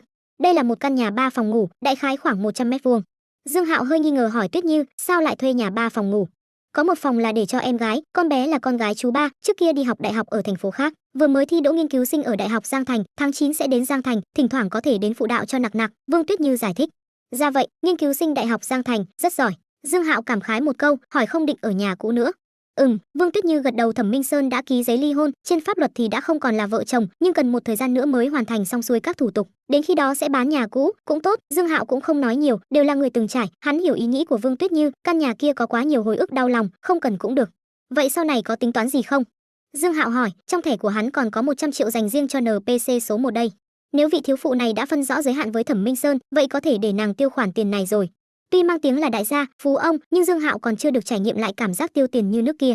Thần hào người ta động tí là tiêu vài trăm triệu, vài tỷ. Hắn thì chỉ tiêu chục ngàn, trăm ngàn, quá khó chịu. Mẹ kiếp, ông đây phải tiêu tiền. Đừng ai cản. Dương Hạo thầm gào thét. Đang định mở một tiệm hoa hoặc quán cà phê, như vậy có nhiều thời gian tự do hơn, sẽ không ảnh hưởng đến việc đưa đón nặc nặc. Thật ra trình độ học vấn của Vương Tuyết Như cũng rất cao, nhưng bởi vì lâu rồi không đi làm, nàng cũng không định trở về chỗ làm việc, chuẩn bị mang tiền để dành ra mở một tiệm nhỏ. Nhưng sau khi nghe thấy kế hoạch của nàng, Dương Hạo lại nhịn không được mà lắc đầu. Được rồi, đều là hố to. Nhưng đây chính là hạng mục lập nghiệp yêu thích của rất nhiều phụ nữ, sẽ cho người một loại cảm giác ít tiền mà lại cao cấp. Tuy nhiên, mặc kệ là tiệm hoa hay quán cà phê, đều là hạng mục có tỷ lệ thua lỗ cực cao. Nhất là quán cà phê, cạnh tranh cực mạnh, người mới vào nghề thì 99% sẽ thua lỗ đến mất cả quần lót. Hiện giờ có rất nhiều mắt xích cà phê nổi tiếng, cạnh tranh rất cao. Giá cả đã thấp đánh không thể thấp hơn, mà những mắt xích có quy mô lớn này có thể áp xúc giá nguyên vật liệu đến thấp nhất, đánh giá cả chiến. Mà bạn thì đơn thương độc mã, các loại nguyên vật liệu đều phải mua đắt hơn người ta, lại không có bí quyết độc quyền nào đáng nói, lấy cái gì liều với người ta. Cho nên ước mơ chỉ là ước mơ, hiện thực là chính là đánh mặt. Bởi vậy nếu bạn lập nghiệp với mục đích kiếm tiền, vậy thì đừng động vào quán cà phê. Tuy nhiên, còn có một loại hiện tượng rất kỳ lạ, khi bạn dạo phố sẽ nhìn thấy rất nhiều quán cà phê rất có phong cách nhưng lại không có nhiều khách, mà nó sẽ không đóng cửa, vẫn luôn mở cửa. Loại cửa hàng này chủ yếu được chia làm hai loại, một là phụ nhị đại không thiếu tiền, mở tiệm để thỉnh thoảng tụ tập với bạn bè, kiếm việc để làm thôi. Một loại khác là chim hoàng yến được bao nuôi, ông chủ mở cho các nàng chơi, để các nàng có việc giết thời gian, mà một ít cửa hàng trang sức vắng vẻ không bán được hàng cũng nằm trong tình huống này. Người ta mở tiệm căn bản không phải để kiếm tiền. Vương Tuyết Như tuy có hoàn cảnh gia đình tốt, nhưng nàng cũng không có loại vốn liếng này. Tuy nhiên, hiện giờ đã khác. Dương Hạo quyết định giúp vị thiếu phụ này thỏa mãn. Kiếm tiền hay không cũng không sao, chính là chơi. Dương đại ca, anh không coi trọng tiệm hoa hoặc quán cà phê sao? Phát hiện Dương Hạo hơi lắc đầu, Vương Tuyết Như chợt nhíu mày. Cũng không phải, Dương Hạo cười lắc đầu, phía sau trung tâm thương mại Tinh Quang có một quán cà phê đang chuyển nhượng, có muốn qua xem không? Phía sau Tinh Quang cũng có một phố thương mại đồng bộ, lần trước Dương Hạo đi qua đã nhìn thấy một phòng cà phê treo biển chuyển nhượng. Bây giờ sao? Vương Tuyết Như không ngờ Dương Hạo còn nóng lòng hơn cả mình. Hay là làm một trận nữa rồi đi, tay của Dương Hạo đã đặt lên bờ eo thon của thiếu phụ, cười ha ha nói. Vậy thì đi xem một chút đi. Vương Tuyết Như hơi mệt, chủ yếu là người đàn ông này không đi đường thường, hiểu đều hiểu, nàng phải nghỉ ngơi. Vương Tuyết Như thay quần áo xong, chuẩn bị lấy chìa khóa xe thì Dương Hạo nói tôi lái xe, cô không cần lấy. À, cũng được. Vương Tuyết Như đầu tiên là hơi sửng sốt, tiếp đó gật đầu một cái. Nàng còn chưa biết tài lực của Dương Hạo, ban đầu chủ động thông đồng với hắn chỉ là một loại trả thù, không ngờ ở chung rất vui sướng và thoải mái. Hơn nữa vị đại ca này còn cho nàng cảm giác cực kỳ an toàn, thân thể cũng khỏe mạnh, vậy thì tiếp tục làm bạn tốt đi. Có tâm sự gì cũng có thể nói với đối phương, như vậy cũng rất tốt. Loại quan hệ này không có trói buộc gì, cũng không cần gánh chịu trách nhiệm và nghĩa vụ gì, thoải mái hơn vợ chồng nhiều. Hai người đi ra khỏi tiểu khu, Vương Tuyết Như cũng không cố kỵ mà kéo tay Dương Hạo, dù sao cũng đã ly hôn, Vương Tuyết Như không còn gánh nặng trong lòng. Nàng vốn cho rằng Dương Hạo chỉ lái một chiếc xe bình thường, kết quả đối phương lại dừng bước trước chiếc Yang Wang U8 đầy khí thế. Vương Tuyết Như lái chính là BYD cá heo, cho nên cũng có chú ý đến BYD, biết chiếc xe này. Dương đại ca, đây là xe của anh. Vương Tuyết Như kinh ngạc, khuôn mặt xinh đẹp hiện lên vẻ khó tin. Dương Hạo gật đầu, mở cửa lên xe. Vương Tuyết Như chỉ ngây người giây lát, tiếp đó cũng ngồi vào ghế lái phụ. Dương đại ca, anh lái xe sang, sao còn đi ship? Hai người đều như vậy rồi, Vương Tuyết Như cũng không quanh co lòng vòng mà hỏi thẳng. Dương Hạo vừa khởi động xe, vừa cười hỏi lại, nếu tôi nói đi ship là để giảm cân, cô tin không? Thì ra là vậy. Vương Tuyết Như gật đầu, thật ra nàng cũng không tin lắm, nhưng cũng không có lời thích hợp lý nào khác.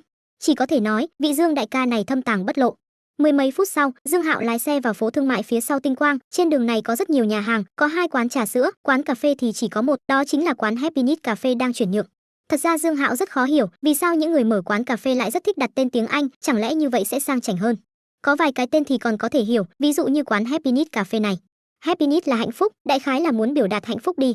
Nhưng có một số cái tên thì Dương Hạo căn bản là không hiểu nổi, ví dụ như có lần hắn nhìn thấy một quán cà phê tên là DBL Cà phê. Hắn suy nghĩ nửa ngày vẫn không hiểu từ DBL này là gì. Mặt tiền quán Happiness Cà phê này cũng không nhỏ, tầng dưới khoảng 70-80 m², tầng trên cũng có diện tích như vậy, trang trí theo phong cách công nghiệp.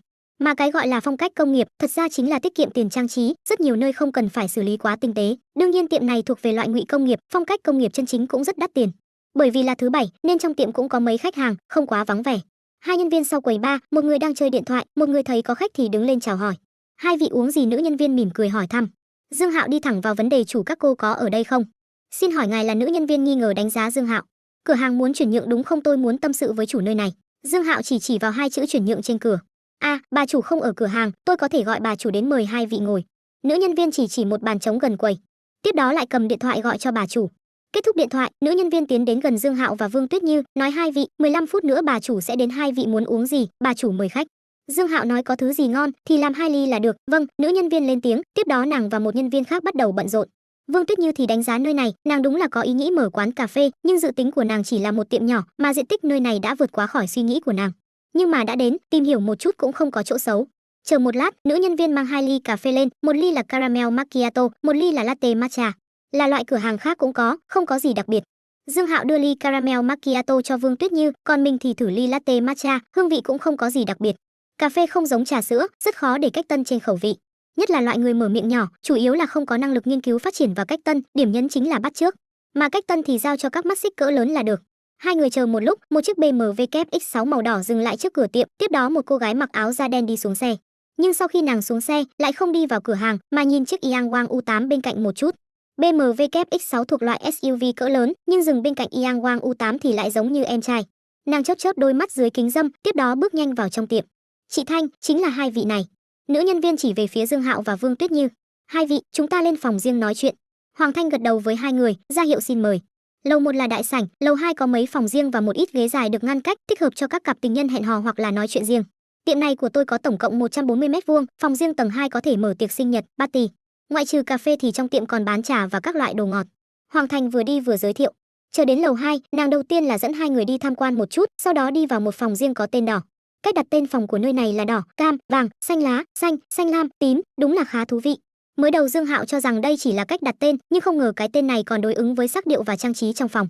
Ví dụ phòng đỏ này, trong phòng đều là các nguyên tố màu đỏ, hơn nữa còn loại đỏ diễm lệ, khoảnh khắc đẩy cửa phòng sẽ mang lại cảm giác trùng kích rất mạnh. Mời ngồi, tôi là Hoàng Thanh, không biết hai vị xưng hô thế nào. Cô gái tự giới thiệu, đồng thời lấy kính râm xuống. Lúc này Dương Hạo mới nhìn rõ tướng mạo của đối phương, cô gái này rất xinh đẹp, ngũ quan lập thể, dung mạo như vẽ, nhưng khí chất và phong cách thì lại khác biệt với các cô gái mà Dương Hạo quen, trên người nàng mang theo một vẻ lạnh lùng và kiêu ngạo, ánh mắt rất sắc bén. Dương Hạo báo tên. Vương Tuyết Như cũng tự giới thiệu. Khách khí hai câu, Hoàng Thanh đã chủ động nói cửa hàng này là của tôi, cũng đang giao bán, nếu như hai người muốn thì có thể mua luôn, giá tiền 8,5 triệu. Hoàng Thanh vốn không định nói chuyện bán nhà, nhưng sau khi nhìn thấy chiếc Yangwang U8 bên ngoài, nàng biết kẻ có thể mua thứ đồ chơi này, đương nhiên sẽ không thiếu tiền, cho nên nàng trực tiếp nói chuyện bán nhà. Nhưng khi nàng vừa nói xong, Vương Tuyết Như đã giật nảy mình, quy mô nơi này vượt quá suy nghĩ của nàng, huống chi là còn mua cả cửa hàng. Tuy gia đình nàng khá giả, nhưng 8,5 triệu thì đúng là không có. Vương Tuyết Như đang định mở miệng, hỏi thăm bạn nói đúng, tôi xin lỗi vì sự thiếu sót này. Đây là đoạn còn thiếu và đã được lược bỏ các ký tự. Chỉ chuyển nhượng quán cà phê thì thế nào? Đã nghe thấy Dương Hạo nói một giá 8 triệu. Vương Tuyết Như vô cùng kinh ngạc, đôi mắt đẹp tràn đầy khiếp sợ. Tuy nàng đã tiếp nhận chuyện Dương Hạo có thể là kẻ có tiền, dù sao đối phương cũng lái xe sang. Thế nhưng 8 triệu cho một quán cà phê, nói mua liền mua. Hoàng Thanh cũng thầm giật mình, không ngờ đối phương lại báo giá sảng khoái như vậy. Tuy nàng báo 8,5 triệu là không nhiều, bởi vì nàng đã bỏ 10 triệu để mua cửa hàng này, lại thêm trang trí và các loại thiết bị, tổng cộng phải 11 triệu. Nàng ra giá 8,5 triệu, chủ yếu là thị trường bất động sản không ổn lắm, cho nên muốn rút tiền rời sân thì chỉ có thể cắt thịt bán ra. Nhưng dù là vậy, một cửa hàng 8 triệu không phải nói bán ra thì sẽ bán được. Khoảng thời gian này, tiền mặt là vua, rút tiền là khó nhất. Trước đó cũng có người hỏi giá, nhưng cuối cùng không thành công. 8 triệu, hôm nay có thể giao dịch không? Hoàng Thanh hỏi. Có thể. Dương Hạo trả lời khẳng định. Ok chốt. Hoàng Thanh chủ động vươn bàn tay trắng nõn. Dương Hạo mỉm cười bắt tay với nàng, tiếp đó quay đầu hỏi Vương Tuyết Như có mang thẻ căn cước không.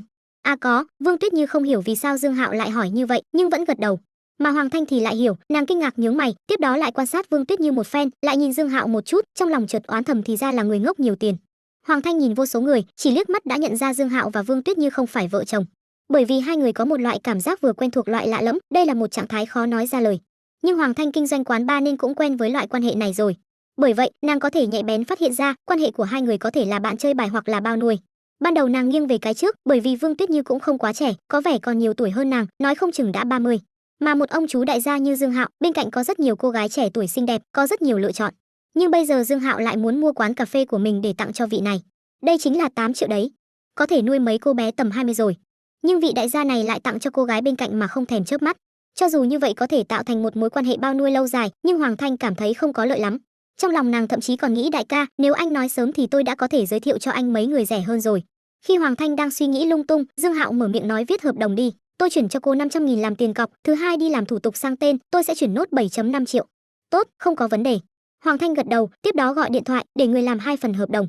Cúp máy, Hoàng Thanh nói với Vương Tuyết Như, Vương tiểu thư, chúng ta add WeChat đi, sau đó gửi tin tức cá nhân tôi cho tôi, để tôi làm hợp đồng. Tin tức cá nhân của tôi. Vương Tuyết Như cuối cùng cũng phản ứng lại, nàng nhìn về phía Dương Hạo, kinh ngạc nói Dương đại ca, tiệm này tặng cho cô. Dương Hạo bình tĩnh nói với Vương Tuyết Như, chuyện này, Vương Tuyết Như triệt để mờ mịt, lúc Hoàng Thanh hỏi thì nàng đã có suy đoán như vậy, bây giờ lại được Dương Hạo khẳng định. Trong lúc nhất thời lại không biết làm thế nào. Dù cưới vợ thì cũng rất hiếm người đưa lễ hỏi 8 triệu. Mình chỉ là một phụ nữ già ly dị và nuôi con. Vị Dương đại ca này vậy mà lại nện 8 triệu lên người mình. Quả thực là không thể tưởng tượng nổi. Vương tiểu thư, đây là tấm lòng của anh Dương, tôi cũng thấy cảm động. Hoàng Thanh đang cần tiền mặt, không muốn lỡ cuộc giao dịch này, lập tức nói lời hay giúp Dương Hạo. Vương Tuyết Như vẫn hơi do dự, nếu chỉ là món quà bình thường thì nàng đã nhận rồi, nhưng 8 triệu thì trực tiếp nện cho nàng hôn mê rồi. Cha mẹ nàng móc hết tiền tiết kiệm, chưa chắc đã lấy ra được số tiền này, càng vượt xa tài sản được chia sau ly hôn của nàng. Khi nàng đang giàu dĩ, bàn tay của Dương Hạo ở dưới bàn đã vỗ vỗ mông nàng, tiếp đó cho nàng một ánh mắt kiên định. Vương Tuyết Như hít sâu một hơi, lúc này mới add WeChat của Hoàng Thanh, gửi tên và thẻ căn cước của mình qua. Anh Dương, chúng ta cũng add WeChat đi. Sau khi thấy tài lực của Dương Hạo, thái độ của Hoàng Thanh cũng phát sinh biến hóa vi diệu, nàng là loại người nhìn như rất lạnh, nhưng kinh doanh quán bar thì sao có thể lạnh lùng thật chứ? Mà cái gọi là lạnh lùng kiêu cao chỉ là một màu sắc tự vệ thôi, có thể bài trừ một số quấy rối không cần thiết, nhưng đối với mặt một đại gia như Dương Hạo, nàng tự nhiên phải thu liễm lại. Dương Hạo cũng không từ chối. Anh Dương, chiếc Yangwang U8 kia lái có ổn không, xe này đang rất hot, nghe nói muốn lấy xe còn phải xếp hàng. Khi người đưa hợp đồng đến, Hoàng Thanh đang trò chuyện đến chiếc Yangwang U8 ở ngoài tiệm, nàng rất thích xe nên cũng rất hiểu xe. Rất tốt, nếu có hứng thú thì có thể thử xem, Dương Hạo hào phóng nói. Có cơ hội nhất định sẽ thử. Hoàng Thanh nở nụ cười, có thể thấy nàng rất hứng thú với chiếc Yangwang U8 kia.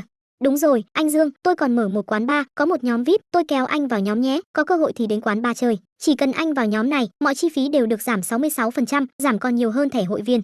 Gặp loại đại gia như Dương Hạo, Hoàng Thanh tự nhiên sẽ cố gắng lôi kéo, chỉ cần đối phương đến quán bar của nàng, tiêu phí sẽ không thấp. Có thể, nhưng tôi rất ít khi đến quán bar. Dương Hạo cũng không tiện từ chối, dù sao có vào nhóm thì tắt thông báo là xong. Thế là, Hoàng Thanh lại kéo Dương Hạo vào một nhóm có tên Calo. Không có gì bất ngờ, TG đây chắc là tên của quán bar. Dương Hạo phát hiện Hoàng Thanh rất thích đặt tên tiếng Anh, nhưng cái tên quán bar này cũng rất hợp với tên của nàng. Calo chính là màu sắc, mà Hoàng Thanh, vàng xanh, cũng chính là một loại màu sắc. Dương Hạo bỗng nhiên nhận ra vì sao các phòng riêng ở trên này lại được đặt theo tên các màu. Thì ra là vì hô ứng. Nghĩ tới đây, Dương Hạo yên lặng ghi chú ID WeChat của Hoàng Thanh là Hoàng Thanh, cô nàng màu sắc. Ba người nói chuyện một lát, một cô gái như trợ lý chạy đến đưa hai phần hợp đồng, một là hợp đồng mua bán nhà đất, một là chuyển nhượng quán cà phê. Anh Dương, Vương tiểu thư, hai người xem hợp đồng đi, không cần vội. Hoàng Thanh đưa hợp đồng cho hai người, lại nói với Dương Hạo, anh Dương, có thể cho tôi mượn chìa khóa xe không, tôi muốn tham quan chiếc xe kia một chút. Lái 2 vòng cũng không có vấn đề. Dương Hạo trực tiếp ném chìa khóa cho đối phương. Hắn biết cô nàng máu sắc này đang tránh đi, để mình có không gian nói chuyện với Vương Tuyết Như. Cảm ơn. Hoàng Thanh mỉm cười, dẫn trợ lý rời khỏi phòng. Chờ hai người rời đi, Vương Tuyết Như thấp thỏm nói, Dương đại ca, tiệm này quá đắt, hay là viết tên anh đi. Dương Hạo thuận tay ôm thiếu phụ vào ngực, bàn tay đặt lên nơi mềm mại, nói, con người tôi không có nhiều ưu điểm, nhưng sẽ không bạc đãi người phụ nữ đi theo mình, 8 triệu mà thôi, chỉ là món khai vị. Dương Hạo trang bức một cái, trong lòng thì nghĩ tôi cũng muốn viết tên tôi nha, nhưng vấn đề là cha Hách không cho. Như vậy đi, coi như tôi cầm hộ anh chia cho tôi một ít lợi nhuận của quán cà phê là được. 8 triệu tuy rất nhiều, nhưng Vương Tuyết Như không phải loại phụ nữ hám của, điều này có quan hệ với hoàn cảnh gia đình tốt đẹp của nàng, tuy nói cha mẹ nàng không có nhiều tiền như vậy, nhưng cuộc sống khá giả từ nhỏ, khiến nàng không có khao khát quá mãnh liệt với tiền tài. Tuy nhiên, việc Dương Hạo trực tiếp sang tên cho nàng vẫn khiến nàng cực kỳ cảm động. Sau khi nói xong, nàng chủ động ôm cổ Dương Hạo, dâng một nụ hôn nóng bỏng. Tay Dương Hạo cũng không nhàn rỗi, lúc này còn đang ở một trường hợp đặc biệt, ngọn lửa trong lòng lập tức bốc cháy. Phòng này có cửa sổ sát đường, có thể ngắm phong cảnh trên phố thương mại, nhưng người trên đường cũng có thể nhìn thấy họ. Thế là Dương Hạo thuận tay kéo màn che xuống, lại khóa trái cửa phòng, sau đó mới ôm Vương Tuyết Như vào ngực, rồi bế lên bàn. Ngoài tiệm, Hoàng Thanh đang đứng cạnh chiếc Yangwang U8, nàng vô tình liếc lên trên, liền thấy phòng của Dương Hạo và Vương Tuyết Như đã kéo màn che. Vội vàng như vậy sao? Khóe miệng Hoàng Thanh cong lên, tranh thủ thời gian phân phó trợ lý bảo Tiểu Vũ đừng đưa cà phê lên đó, nhưng cứ 5 phút thì lại đi qua cửa phòng một lần. Trợ lý hơi sửng sốt, không hiểu ý của bà chủ lắm. Bọn họ muốn kích thích, vậy thì hỗ trợ tạo bầu không khí thôi. Hoàng Thanh nhún vai, tiếp đó mở cửa leo lên chiếc Yangwang U8, trong lòng bỗng nhiên xuất hiện một suy nghĩ CMN, lẽ nào nơi này cũng là chiến trường. Hoàng Thanh vốn không có ý định lái thử xe của Dương Hạo, dù sao hai người cũng mới quen thôi. Mà xe, người quen còn ngại không dám mượn nữa là, nhưng anh Dương kia đang lái xe ở trên lầu, nàng nhìn chiếc Yangwang U8 khí thế này, thật sự không nhịn nổi nữa, nên cũng lái 2 vòng. Cảm nhận rất tốt, nếu không phải tình hình kinh tế đang khó khăn, nàng nhất định sẽ mua một chiếc lái chơi. Nhưng sau khi lái thử 2 vòng, màn che trên tầng vẫn chưa mở ra. Còn rất lâu nha.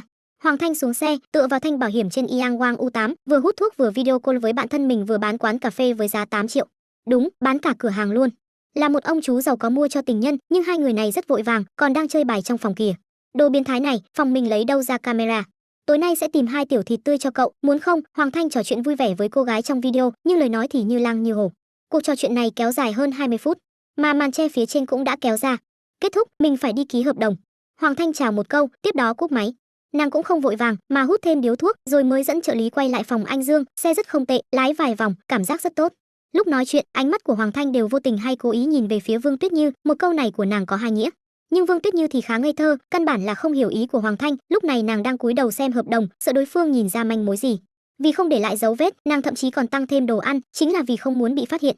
Dương Hạo thì lại nghe hiểu, cười nói xe rất tốt, ai thử người đó biết. Dương Hạo không ngây thơ như Vương Tuyết Như, trước sau hơn 40 phút lại không có người làm phiền, mà tầng 2 lại không có khách, vậy mà thỉnh thoảng còn có nhân viên đi ngang qua cửa, đây CMN rõ ràng là hỗ trợ nhà. Cho nên, Hoàng Thanh này nhìn như lạnh lùng, nhưng thật ra rất biết chơi. Điều này cũng không kỳ lạ, dù sao nàng cũng kinh doanh quán bar, người bình thường không làm ngành này được. Nói chuyện vài câu, hai người liền trở về chủ đề chính. Trước khi ký tên, Dương Hạo đã gửi hợp đồng cho Vương Tú Tú từng quen khi mua nhà, nhờ đối phương xem hộ. Cô em môi giới bán động sản kia đã trả lời từ 15 phút trước, nói hợp đồng không có vấn đề. Bởi vậy Dương Hạo cũng không nói nhảm, trực tiếp chuyển tiền cọc cho Hoàng Thanh, song phương cũng hẹn thứ hai đi sang tên. Vương tiểu thư, nếu cô có thời gian thì hôm nay ở lại làm quen với cửa hàng đi, thứ hai chúng ta giao dịch xong, cô cũng có thể bắt đầu luôn. Sau khi 500.000 tới sổ, Hoàng Thanh lại nói với Vương Tuyết Như. Ý của nàng là, sau thứ hai thì cửa hàng này không còn quan hệ gì với nàng nữa, hôm nay vừa hay có thể chuyển giao cửa hàng cho Vương Tuyết Như, thứ hai nàng không cần quay lại cửa hàng nữa. Vương Tuyết Như còn chưa tiến vào nhân vật, còn chưa thích ứng. Tuyết Như, vậy em ở lại đi, tôi chuẩn bị đi tập. Dương Hạo vỗ vỗ bả vai Vương Tuyết Như, lại nhỏ giọng bổ sung sau này em chính là bà chủ nơi này, phải nhanh chóng làm quen đi, được rồi. Vương Tuyết Như gật đầu, bỗng nhiên cảm thấy áp lực trên vai rất nặng, tiệm này chính là 8 triệu đấy, mình nhất định phải cố gắng kinh doanh. Dương Hạo lại chào hỏi Hoàng Thanh rồi mời rời khỏi đây. Sau khi hắn đi, Hoàng Thanh lại dẫn Vương Tuyết Như đi làm quen với cửa hàng, lại giới thiệu các nhân viên cho bà chủ mới. Sau khi làm xong, Hoàng Thanh cũng leo lên xe và rời đi. Vương Tuyết Như thì hơi hoảng hốt, hình như nàng mới nói cho Dương Hạo biết mình muốn mở quán cà phê từ 2 tiếng trước, bây giờ nàng đã trở thành chủ của một quán cà phê có quy mô như vậy rồi. Mà quán cà phê này vốn có 5 nhân viên, sau khi Hoàng Thanh tuyên bố rời đi thì có 2 nhân viên cũng xin nghỉ. Trước mắt quán cà phê kinh doanh không tốt, cộng thêm Vương Tuyết Như sẽ đến làm nên tạm thời không cần thuê thêm nhân viên. Đầu óc đứng máy một thời gian ngắn, Vương Tuyết Như bắt đầu tiến vào nhân vật mới, yên lặng lên kế hoạch cho quán cà phê. Lúc này, điện thoại của nàng chợt vang lên, người gọi điện là bạn thân lâu năm Diêu Đình Đình, hai người học chung từ nhỏ đến hết cấp 3, đã quen 20 mấy năm. Tuyết Như, mình đã đưa tiểu tổ tông cho mẹ rồi, cậu có muốn đến chỗ mình không?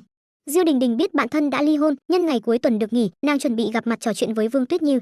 Đình Đình, mình có việc bận rồi. Vương Tuyết Như còn chưa nói xong, Diêu Đình Đình đã phàn nàn chuyện gì mà còn quan trọng hơn mình. Là như vậy. Vương Tuyết Như nói qua một lần. 8 triệu mà nói tặng liền tặng. Tuyết Như, cậu gặp phải lừa đảo rồi, gửi định vị cho mình lập tức đến cứu cậu. Nghe xong, Diêu Đình Đình chỉ thấy lo lắng. Dương đại ca không phải lừa đảo, với lại mình cũng không tổn thất gì. Vương Tuyết Như cảm thấy bản thân của mình suy nghĩ nhiều. Tuy nàng và Dương Hạo quen nhau không lâu, nhưng vẫn rất tin tưởng vị Dương đại ca này, huống hồ đối phương còn không bắt nàng trả một xu nào. Lừa tiền là không thể rồi, lừa xác, vậy thì càng buồn cười. Vị Dương đại ca kia đã ăn sạch cả 3 đường rồi. Tuyết Như, cậu bị tẩy não rồi, mau gửi địa chỉ cho mình nhất định phải cứu cậu. Diêu Đình Đình căn bản là không tin lời nói của Vương Tuyết Như. Được, vậy cậu đến đây đi, vừa hay có thể tâm sự. Tuy Vương Tuyết Như tự nhận mình không bị lừa, nhưng Diêu Đình Đình từng có kinh nghiệm mở quán trà sữa, có thể cho nàng chút ý kiến. Khoảng 20 phút sau, Diêu Đình Đình vội vàng chạy đến quán cà phê. Cô gái này rất cao, mặc áo gió kaki, bên dưới là quần jean và giày ống cao, dáng người rất ok, nhưng khuôn mặt thì kém hơn Vương Tuyết Như một chút. Đình Đình, chúng ta lên lầu nói chuyện. Vương Tuyết Như đưa vị bạn thân này vào phòng cam, lại bảo nhân viên mang lên 2 ly cà phê. Tuyết Như, tình hình thế nào, cậu thành bà chủ rồi, tên kia không bắt cậu ký hợp đồng vay tiền hay thế chấp gì chứ? Diêu Đình Đình vừa vào tiệm đã bắt đầu quan sát tình hình nơi này.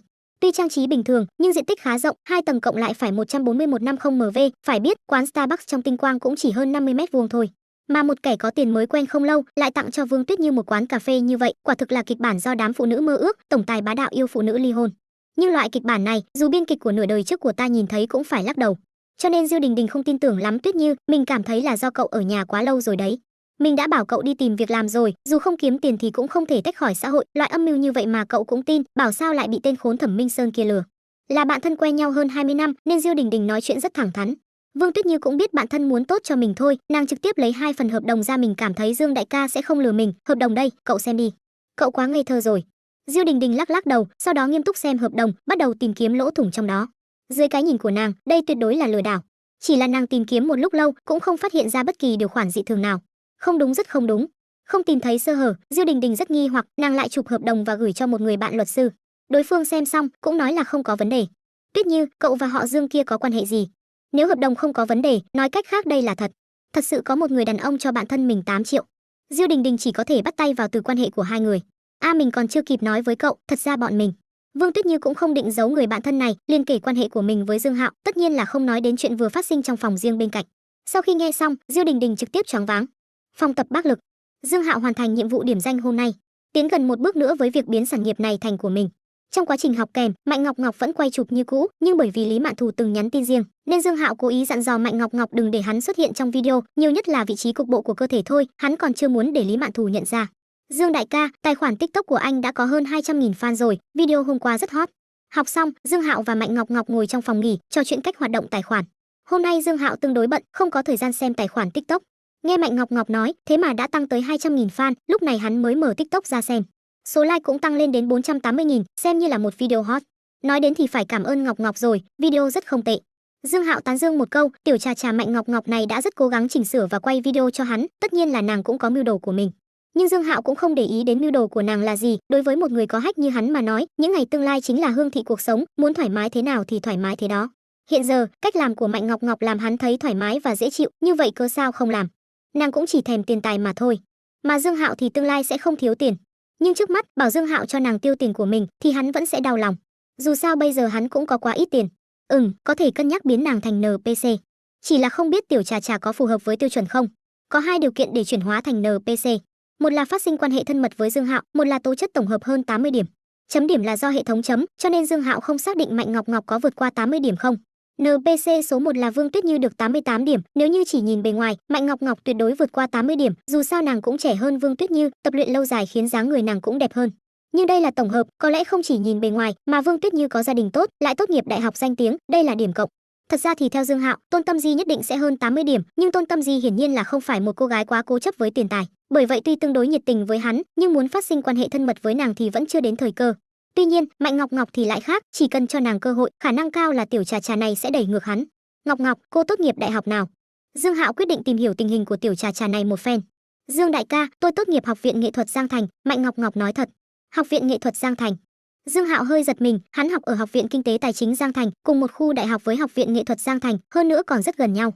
Nhưng với tuổi tác của hai người, nhất định là không thể gặp nhau rồi. Tuy nhiên, Học viện Nghệ thuật Giang Thành cũng có xếp hạng tương đối cao trong các trường nghệ thuật trên cả nước, cho nên sau khi Mạnh Ngọc Ngọc tốt nghiệp lại chạy đi làm huấn luyện viên thể hình, điều này khiến cho Dương Hạo khá bất ngờ. Tôi học múa dân tộc, phương hướng vào nghề chỉ có đoàn văn công, nhưng bây giờ rất khó tiến vào đoàn văn công, hơn nữa lương rất thấp, lúc đi học tôi thích tập thể hình, sau dứt khoát đi làm huấn luyện viên thể hình. Nhìn thấy vẻ nghi ngờ trong mắt Dương Hạo, Mạnh Ngọc Ngọc chủ động giải thích, nhưng Dương Hạo lại không nghe vào, trong đầu hắn chỉ còn có mấy chữ gái trường múa. Cái đồ chơi này, hiểu đều hiểu. Đối với đàn ông mà nói, đây là điểm cộng. Không tệ, Dương Hạo gật đầu một cái. Dương đại ca, cái gì không tệ nha, Mạnh Ngọc Ngọc nũng nịu một câu. Trường học không tệ, Dương Hạo mỉm cười. Đúng vậy, trường học chúng tôi có rất nhiều minh tinh. Tiêu Ngâm Thu chính là sư tỷ của chúng tôi, lúc tôi học năm nhất thì cô ấy học năm tư, còn từng gặp mấy lần. Mạnh Ngọc Ngọc giới thiệu niềm kiêu ngạo của trường mình, chính là minh tinh Tiêu Ngâm Thu từng rất hot rất lúc. Dương Hạo khẽ gật đầu, tiếp đó lại hỏi qua về gia đình Mạnh Ngọc Ngọc, cha mẹ nàng đều làm ở xí nghiệp nhà nước, hoàn cảnh gia đình có lẽ cũng ổn. Nhưng người làm việc ở xí nghiệp nhà nước thường có hai loại, một loại là triệt để nằm ngửa, không có lý tưởng, một loại khác thì liều mạng trèo lên trên. Mà một khi trở thành loại sau thì sẽ sống cực kỳ mệt mỏi, theo thái độ của Mạnh Ngọc Ngọc với tiền tài, cha mẹ của nàng rất có thể là loại sau, bởi vì tính cách con người cũng sẽ chịu ảnh hưởng bởi hoàn cảnh gia đình. Nhưng nhìn chỉnh thể thì điều kiện của Mạnh Ngọc Ngọc cũng không tệ, tố chất tổng hợp chắc là sẽ hơn 80 điểm. Dương đại ca, hóa ra anh ở đây. Khi hai người đang nói chuyện, Triệu Doanh Doanh đã đi vào phòng nghỉ, chắc nàng đã tập xong, đã thay quần áo, trên người là áo len lộ vai, bên dưới là váy xếp và thần khí tất chân. Loại ăn mặc này nhìn khá trẻ trung, có thể che giấu khuyết điểm tuổi tác của nàng ở một trình độ nào đó. Nhưng nàng chỉ là một con gà trà sư tam đoạn, đứng trước một cao thủ trà sư lục đoạn như Mạnh Ngọc Ngọc thì hoàn toàn không đáng nhắc đến. Biết Dương Hạo sẽ đến, Mạnh Ngọc Ngọc mặc còn tâm cơ hơn. Nàng vốn có ưu thế ở dáng người, thậm chí mặc đồ thể thao tôn dáng, mà còn đi cả tất chân màu đen mà đàn ông đều thích. Triệu Doanh Doanh tự nhiên biết Mạnh Ngọc Ngọc cũng ở đây, ánh mắt nàng đảo qua con tiểu yêu tinh tranh cướp thịt Đường Tăng với mình, rồi vô thức nhíu mày. Cho dù là đối thủ cạnh tranh, nàng cũng không thể không thừa nhận, dáng người của tiểu yêu tinh này đẹp hơn mình. Phóng mắt toàn bộ phòng tập, cũng chỉ có bạn thân Tôn Tâm Di là có thể trấn áp một đường. Dương đại ca, lát nữa có rảnh không, cùng đi ăn tối nha. Sau khi mời cơm trưa, Triệu Doanh Doanh lại mời cơm tối. Dương Hạo không trả lời ngay, mà nghiêm túc đánh giá cô gái cũng đang có mưu đồ với mình này. Điều kiện bên ngoài thì nàng không bằng Mạnh Ngọc Ngọc, nhưng cũng không kém nhiều, vẫn có thể xem là mỹ nữ. Dương Hạo đột nhiên hỏi Doanh Doanh, cô tốt nghiệp trường nào? Trong mắt hắn, mặc kệ là Mạnh Ngọc Ngọc hay là Triệu Doanh Doanh thì đều là công cụ biết đi, là NPC dự bị thôi. Cho nên Dương Hạo quan tâm nhất là ai có thể chuyển hóa thành NPC, vừa rồi hắn đã tìm hiểu Mạnh Ngọc Ngọc, bây giờ chuẩn bị thăm dò Triệu Doanh Doanh. Dương đại ca, tôi học cao đẳng, tốt nghiệp Học viện Khoa học Kỹ thuật Giang Thành. Tuy không biết vì sao Dương Hạo lại hỏi vậy, nhưng Triệu Doanh Doanh vẫn thành thật đáp lại. Tôi biết trường này. Dương Hạo gật đầu, nhưng trong lòng hắn, Triệu Doanh Doanh đã bị trừ điểm, dù sao trình độ cũng thấp hơn. Bởi vậy nếu chọn NPC số 2, tỷ lệ chuyển hóa của Mạnh Ngọc Ngọc sẽ cao hơn Triệu Doanh Doanh. Đương nhiên, trong trung tâm thể hình này thì chắc Tôn Tâm Di là có điểm cao nhất, dù sao Dương Hạo cũng từng nhổ rất nhiều lông dê trên người nàng. Lát nữa có hẹn rồi, hôm nay không có thời gian. Dương Hạo từ chối lời mời của Triệu Doanh Doanh, bởi vì Lý Mạn Nhi đã gửi tin cho hắn, nói là đã chuẩn bị cơm tối. Thấy Triệu Doanh Doanh ăn quả đắng, Mạnh Ngọc Ngọc lại rất vui vẻ, xem như là cùng một loại người, nàng tự nhiên hiểu mục đích của Triệu Doanh Doanh, nhưng mà nàng cũng không coi trọng bà chị này, dù sao 27 cũng không trẻ nữa, một đại gia như Dương đại ca, có rất nhiều cô gái 20 vây quanh. Thậm chí Mạnh Ngọc Ngọc 24 tuổi cũng cảm thấy mình hơi già kìa, huống chi là Triệu Doanh Doanh đã 27. Ngày khác tôi mời khách, mấy hôm nay hơi bận. Ngọc Ngọc, chỉnh sửa video xong thì gửi cho tôi, đừng quên mật mã lưu lượng nha. Hoàn thành nhiệm vụ, Dương Hạo chuẩn bị rút lui. Dương đại ca, tôi tiễn anh. Mạnh Ngọc Ngọc đứng dậy với Dương Hạo, nhưng Dương Hạo lại nói mặc như vậy thì không cần ra ngoài, lạnh lắm. Tuy đã là tháng 3, nhưng gió vẫn rất lạnh, Mạnh Ngọc Ngọc ăn mặc như vậy thì nãi nãi, ngực và muội muội, cô bé đều chịu tội. Khi Dương Hạo chạy đến tiểu khu Phong Hoa thì vừa đúng giờ cơm. Lý Mạn Nhi đang bận rộn trong bếp, Hề Hề thì đang chơi với Từ Văn Thiến, cô bé hoạt bát Từ Văn Thiến này lại rất biết trông trẻ, đã sớm hòa mình với Hề Hề. Khi Dương Hạo đến, hai ăn hàng này đang tranh cướp khoai tây chiên. Mà xem như người lớn, nên Từ Văn Thiến vẫn nhường cho Hề Hề. Ba, thấy Dương Hạo đi vào, Hề Hề lập tức lao đến. Chơi vui không, Dương Hạo bế con gái lên, lại mổ lên mặt Hề Hề một cái. Dì Thiến Thiến bảo con gọi dì là chị Thiến Thiến, Hề Hề mềm mại nói. Hi hi, như vậy mới trẻ. Từ Văn Thiến đỏ mặt, dù sao nàng cũng là bạn thân của Lý Mạn Nhi, theo lý thuyết thì phải gọi là gì. Nhưng nàng luôn cảm thấy mình còn nhỏ, cho nên mới bảo Hề Hề gọi là chị. Dương đại ca, anh vào ngồi đi, em vào bếp hỗ trợ. Từ Văn Thiến khách khí một câu, sau đó liền đi vào bếp. Dương Hạo cười khổ, cô bé này bảo Hề Hề gọi là chị, sau đó lại gọi mình là đại ca. Bối phận của hai cha con bị san bằng. Ba, ngày mai còn có thể tìm dì và dì Thiến Thiến chơi không? Hề Hề vốn rất thích Lý Mạn Nhi, mà Từ Văn Thiến thì lại rất hoạt bát nhí nhảnh, rất dễ hòa mình với trẻ con, nên Hề Hề rất vui vẻ khi ở cùng hai người. Đương nhiên là được. Dương Hạo gật đầu, Lưu Tử Phong hẹn hắn ngày mai uống rượu, nói là sinh nhật bạn gái, còn là loại bạn gái chuẩn bị kết hôn, cho nên dẫn ra gặp mặt Dương Hạo. Gửi Hề Hề ở chỗ này, Dương Hạo cũng yên tâm. Từ lúc cha Hách xuất hiện, hắn còn chưa từng gặp mặt bị bạn thân vẫn luôn lưu lạc trong bụi hoa này. Chơi với Hề Hề một lúc, bữa cơm phong phú đã lên bàn. Đừng thấy Lý Mạn Nhi còn ít tuổi, nàng nấu ăn rất ngon, hơn nữa còn là người trẻ tuổi hiếm có khó tìm nguyện ý bỏ thời gian vào việc nấu nướng. Các cô gái tầm tuổi nàng, đại đa số đều không biết làm cơm, ví dụ như ăn hàng Từ Văn Thiến. Nhưng bữa tối phong phú lại không quá thân thiện với người giảm cân như Dương Hạo, hắn chỉ ăn một chút rau xanh liền nghỉ. Giảm cân là một nhiệm vụ dài hạn, nhất định phải kiên trì. Dưới tình huống như vậy mà hôm qua mới giảm được 0,5 kg, quả thực là xấu hổ. Dương Hạo cảm thấy hôm nay nhất định có thể giảm nhiều hơn, dù sao cũng đã tiêu hao quá nhiều năng lượng lên người Vương Tuyết Như. Đúng rồi Mạn Nhi, thứ hai sinh nhật em rồi, đã nghĩ làm gì chưa? Lúc trước Dương Hạo mua túi Prada, vốn định làm quà sinh nhật, nhưng hắn đã tặng ra rồi. Bây giờ sắp đến sinh nhật cô em vợ này, Dương Hạo tự nhiên muốn chuẩn bị một món quà khác. Hẹn đám bạn cùng phòng đi ăn rồi. Ngoại trừ Từ Văn Thiến, Lý Mạn Nhi cũng có quan hệ không tệ với 4 người bạn cùng phòng còn lại, cho nên nghĩ sinh nhật thì mọi người đi ra chơi một chút. Dương đại ca cũng đi đi, mọi người nói sẽ dẫn theo người nhà. Từ Văn Thiến cắn miếng xương sườn, cười ha ha nói. Nhưng lời này rõ ràng là có ý trêu chọc, dù sao hai chữ người nhà này cũng không thể dùng bừa. Nếu Dương Hạo và Lý Mạn Thù chưa ly hôn, nói người nhà thì miễn cưỡng có thể, nhưng bây giờ thì hiển nhiên là không thích hợp. Trừ phi trong lời nói của nàng có hàm ý khác. Gì, vậy con có được đi không nha? Hề Hề vốn đang vùi đầu ăn thịt, lúc này đã ngửa đầu nhỏ, mong chờ nhìn Lý Mạn Nhi. Tất nhiên là có thể, Lý Mạn Nhi cười gật đầu, đây là sinh nhật nàng muốn thế nào cũng được. Đinh, phát động nhiệm vụ ngẫu nhiên bất ngờ ngày sinh nhật. Nội dung tặng Lý Mạn Nhi một món quà khiến nàng bất ngờ. Ban thưởng chưa biết, điểm bất ngờ càng cao, phần thưởng càng phong phú. Âm thanh của cha Hách lại vang lên lần nữa. Dương Hạo cũng không cảm thấy kinh ngạc, hắn đã tổng kết được một quy luật, khi hắn ở chung với Lý Mạn Nhi và hoặc Tôn Tâm Di thì tỷ lệ phát động nhiệm vụ sẽ cao hơn chút. Nhiệm vụ Yang Wang U8 nhận được từ chỗ Tôn Tâm Di, nhiệm vụ Tinh Vân Loa nhận được từ chỗ Lý Mạn Nhi. Một món quà sinh nhật bất ngờ. Dương Hạo tự nhận là hiểu rõ cô em vợ này, giá trị quan của Lý Mạn Nhi hoàn toàn trái ngược với Lý Mạn Thù, Lý Mạn Nhi không coi trọng tiền tài, cho nên chọn quà cũng có độ khó nhất định. Cũng may là còn một ngày, có thời gian suy nghĩ, trong đêm, Hề Hề đã ngủ say. Dương Hạo lại đăng video giảm cân lên TikTok. Tiểu cha cha Mạnh Ngọc Ngọc rất ngoan ngoãn, đã cài mật mã lưu lượng vào trong video. Nàng chủ động hiến thân cho lưu lượng. Dáng người nàng rất đẹp, cộng thêm khoa học kỹ thuật trợ giúp, có thể nói là lỗi lõm không có chỗ chê. Bởi vậy video mới tuyên bố, khu bình luận đã rất náo nhiệt. Đại ca, thêm đi. Thẩm mỹ của vị này rất online. Ca, kết bạn đi, em còn đẹp hơn cô gái trong video. Ca, kết bạn với em rất đảm đang. Lúc này, fan của Dương Hạo đã lên 210.000 cộng, video mới đăng cũng kèm theo chút lưu lượng, không cần bỏ tiền mua quảng cáo nữa. Tất nhiên, nếu muốn hiệu quả tốt hơn thì vẫn có thể nện tiền, dù sao một video hot cũng có thể kiếm được mấy triệu, chục triệu, đối với Dương Hạo bây giờ mà nói, khoản tiền này vẫn rất quan trọng. Rời khỏi TikTok, Dương Hạo lại mở app Kidian. Tiếp đó hắn nạp hết 700.000 nhân dân tệ trong tài khoản vào, chuyển đổi thành tiền Kidian, chính là 70 triệu. Lúc này đã là 11 giờ 30 phút, còn nửa tiếng là kết toán quán quân ngày. Hắn nhìn tình hình bảng vé tháng, top 1 tháng này đang là 36.000 vé, mà hôm nay mới là mùng 9. Nói cách khác, bộ tiểu thuyết này có khoảng 4.000 vé tháng một ngày. Như vậy có thể tính ra, cần khoảng 5.000 vé tháng để đoạt ngôi vị quán quân ngày. Dựa theo quy tắc khen thưởng của Kidian, 10.000 sẽ tặng một tấm vé tháng. Cho nên khen thưởng một minh chủ bình thường là tặng 10 vé tháng, minh chủ bạch ngân chính là 100 vé tháng, minh chủ hoàng kim chính là 1.000 tấm.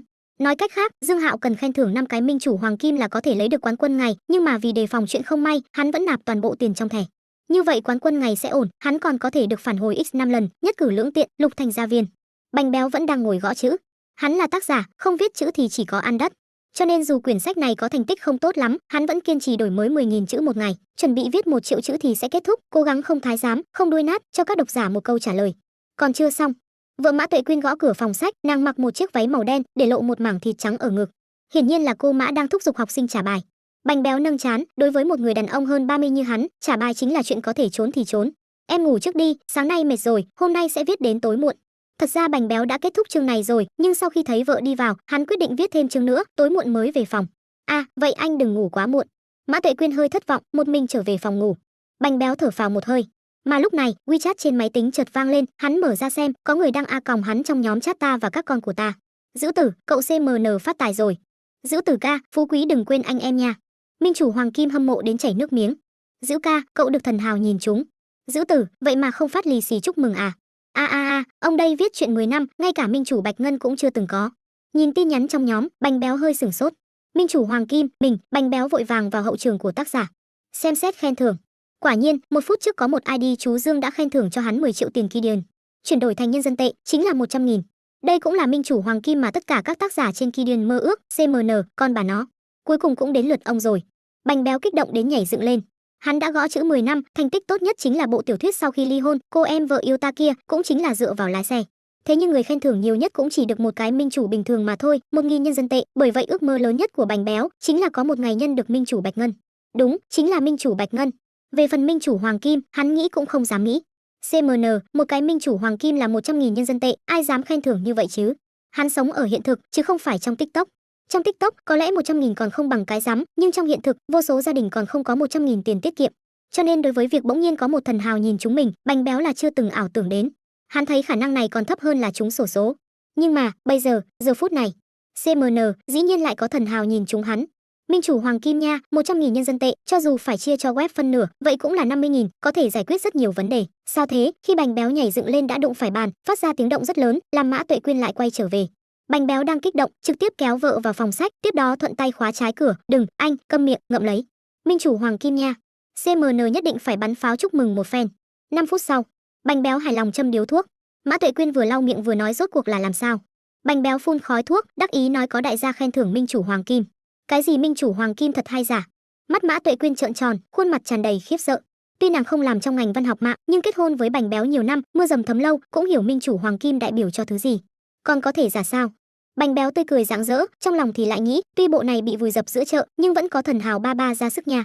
Có cái Minh chủ Hoàng Kim này, hắn viết 1 triệu chữ cũng không có áp lực gì.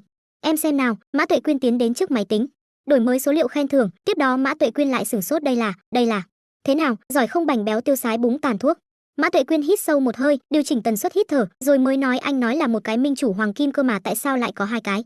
Cái gì 2 cái? Bành Béo ngẩn người, vội vàng tiến đến trước máy tính. Quản Hiên, 1 phút trước ID chú Dương kia lại thưởng 10 triệu tiền Kidian, CMN, 200.000, con bà nó. Bành Béo lại kích động đến mức ném tàn thuốc ra ngoài, tiếp đó mới nhớ ra đây là phòng sách của mình, liền vội vàng nhặt tàn thuốc lên và ném vào gạt tàn. Lúc này, nhóm chat ta và các con của ta đã bùng nổ. Giữ tử 200.000. Giữ tử Thái Mạnh, mau ra phát lì xì. Giữ tử, CMN đừng giả chết. Đây là thần hào ở đâu ra? Giữ tử phát tài rồi, một đêm kiếm 100.000 nhân dân tệ.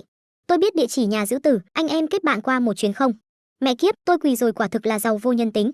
Giữ tử ngu xuẩn ngủ rồi à, có lẽ còn chưa biết mình bị tiền rơi vào đầu. Thật ra không chỉ có một nhóm tác giả này, mà rất nhiều nhóm tác giả trên Kidian đều bùng nổ. Bởi vì có người khen thưởng Minh chủ Hoàng Kim, thì trang web và app sẽ nhắc nhở.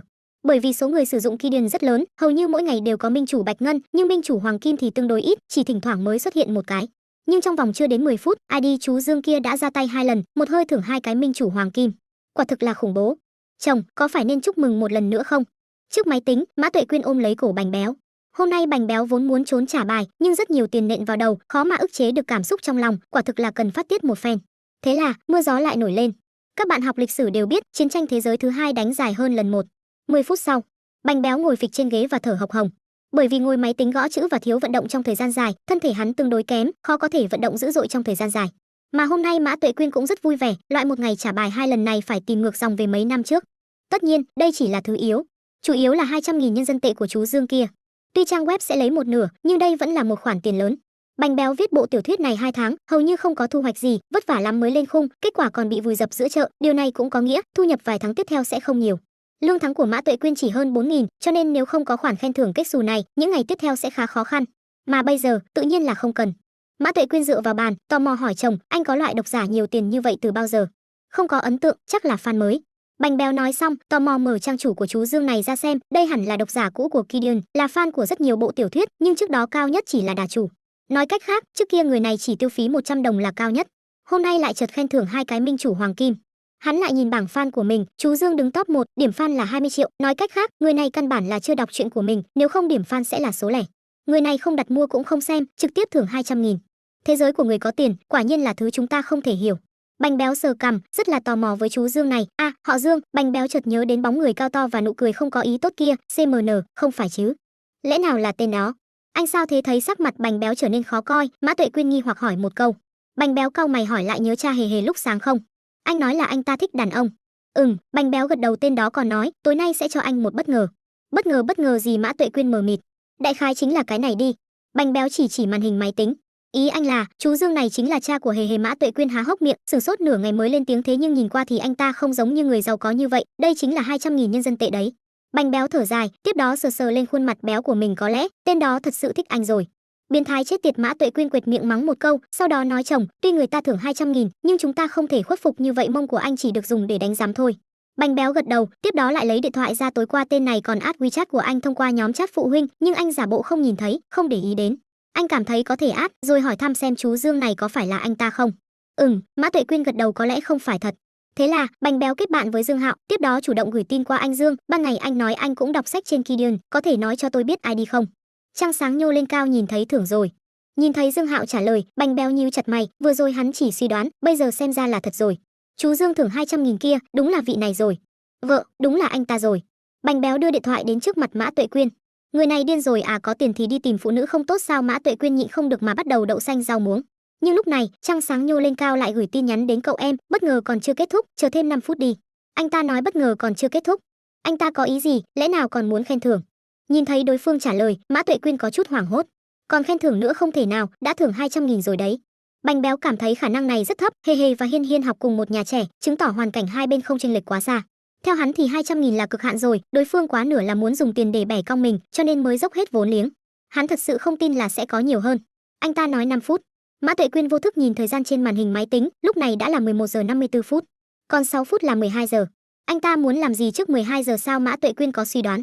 Bánh béo thì lại cảm khái nói, không ngờ Bành Văn Bác mình cũng có một ngày dựa vào mặt để ăn cơm. Đó là anh ta thèm thân thể anh, biến thái chết tiệt. Mã Tuệ Quyên hùng hùng hổ hổ, nàng nằm mơ cũng không ngờ sẽ có một ngày có một người đàn ông cướp chồng của mình. Hai vợ chồng câu được không câu, phỏng đoán suy nghĩ của Dương Hạo. Thời gian đã vào 11 giờ 59 phút. 5 năm đã đến. Tuy cho rằng Dương Hạo không thể khen thưởng nữa, nhưng Bành béo vẫn đổi mới số liệu khen thưởng. Tiếp đó, hắn liền khiếp sợ, chuyện này, CMN, Bành béo lại văng tục, tiếp đó kích động há hốc miệng nhưng không phát ra được âm thanh nào. Lại thưởng thật. Thấy chồng phản ứng mạnh như vậy, Mã Tuệ Quyên vội vàng tiến lên. Mà khi nàng nhìn thấy số liệu khen thưởng, hai chân cũng mềm nhũn ra, suýt nữa ngã xuống. 100.000, 200.000, 300.000, 400.000, 500.000, anh ta lại thưởng 500.000, cộng thêm 200.000 lúc trước, chính là 700.000 nhân dân tệ. Sau khi đếm xong, Mã Tuệ Quyên nhịn không được mà kêu lên một tiếng. Lúc này, Bành béo cũng bình tĩnh hơn chút, nhưng giọng nói vẫn run rẩy, 700.000 nhân dân tệ. Không nhìn nhầm chứ? Tay cầm chuột của Bành béo run run, hắn vất vả lắm mới có thể làm mới số liệu lần nữa. Số liệu khen thưởng vẫn không có bất kỳ biến hóa nào. Tại 11 giờ 59 phút, chú Dương một hơi khen thưởng 5 cái minh chủ hoàng kim, tổng cộng 50 triệu tiền Gideon, cũng chính là 500.000 nhân dân tệ.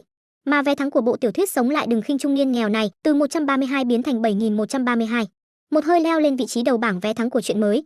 Lúc này cũng vừa qua 0 giờ, Bành béo lấy lực áp một đám đại thần, trở thành quán quân ngày. Lúc này, trăng sáng nhô lên cao lại gửi tin cậu em, bất ngờ này được chứ? Bành béo dùng nước nuốt nước miếng, nhìn về phía Mã Tuệ Quyên, làm sao bây giờ? Mã Tuệ Quyên xoa xoa tay, nghiêm mặt nói, đã là 2024 rồi, xã hội rất sáng suốt và bao dung, chúng ta không nên kỳ thị người như anh Dương, trái lại còn phải tôn trọng bọn họ. Bành béo gật đầu, tôn trọng, nhất định phải tôn trọng. Mã Tuệ Quyên hắng giọng một cái, nhìn chồng mình với ánh mắt phức tạp, nói thêm mặt khác, Văn Bác, em cảm thấy mông chỉ dùng để đánh giám thì hơi lãng phí. Vì Hiên Hiên, vì ngày tháng tốt đẹp của gia đình chúng ta, anh cũng có thể hy sinh một chút. Cái gì? Bành béo trực tiếp choáng váng, hắn kinh ngạc nhìn Mã Tuệ Quyên, cạn lời, em lại để anh đi bán ASS. Mã Tuệ Quyên thở dài, em cũng không muốn, nhưng người ta cho quá nhiều. Anh yên tâm, em sẽ không nói với bất kỳ ai. Tinh tinh tinh. Khi hai vợ chồng đang nói chuyện, WeChat của Bành béo vang lên như điên. Ngoại trừ tin tức trong nhóm ra, còn có không ít bạn bè tác giả gửi tin nhắn riêng. Giữ tử, có người khen thưởng cho cậu 700.000, cậu CMN ngủ thật rồi đấy à? Giữ tử 7 cái minh chủ hoàng kim, quán quân ngày nha. Giữ tử, Gideon sắp nổ rồi, cậu đâu rồi? Đại ca, 7 cái minh chủ hoàng kim mà cậu còn ngủ được. Giữ tử ngu xuẩn, mộ tổ nhà cậu bị người ta đốt rồi. Giống như nhóm chat đã nói, hiện giờ toàn bộ Gideon đều đang vỡ tờ, các động giả đang cướp phúc lợi của minh chủ hoàng kim. Mà đám tác giả thì hâm mộ đến chảy nước miếng, đều là con hàng gõ chứ, ai mà không muốn khen thưởng chứ.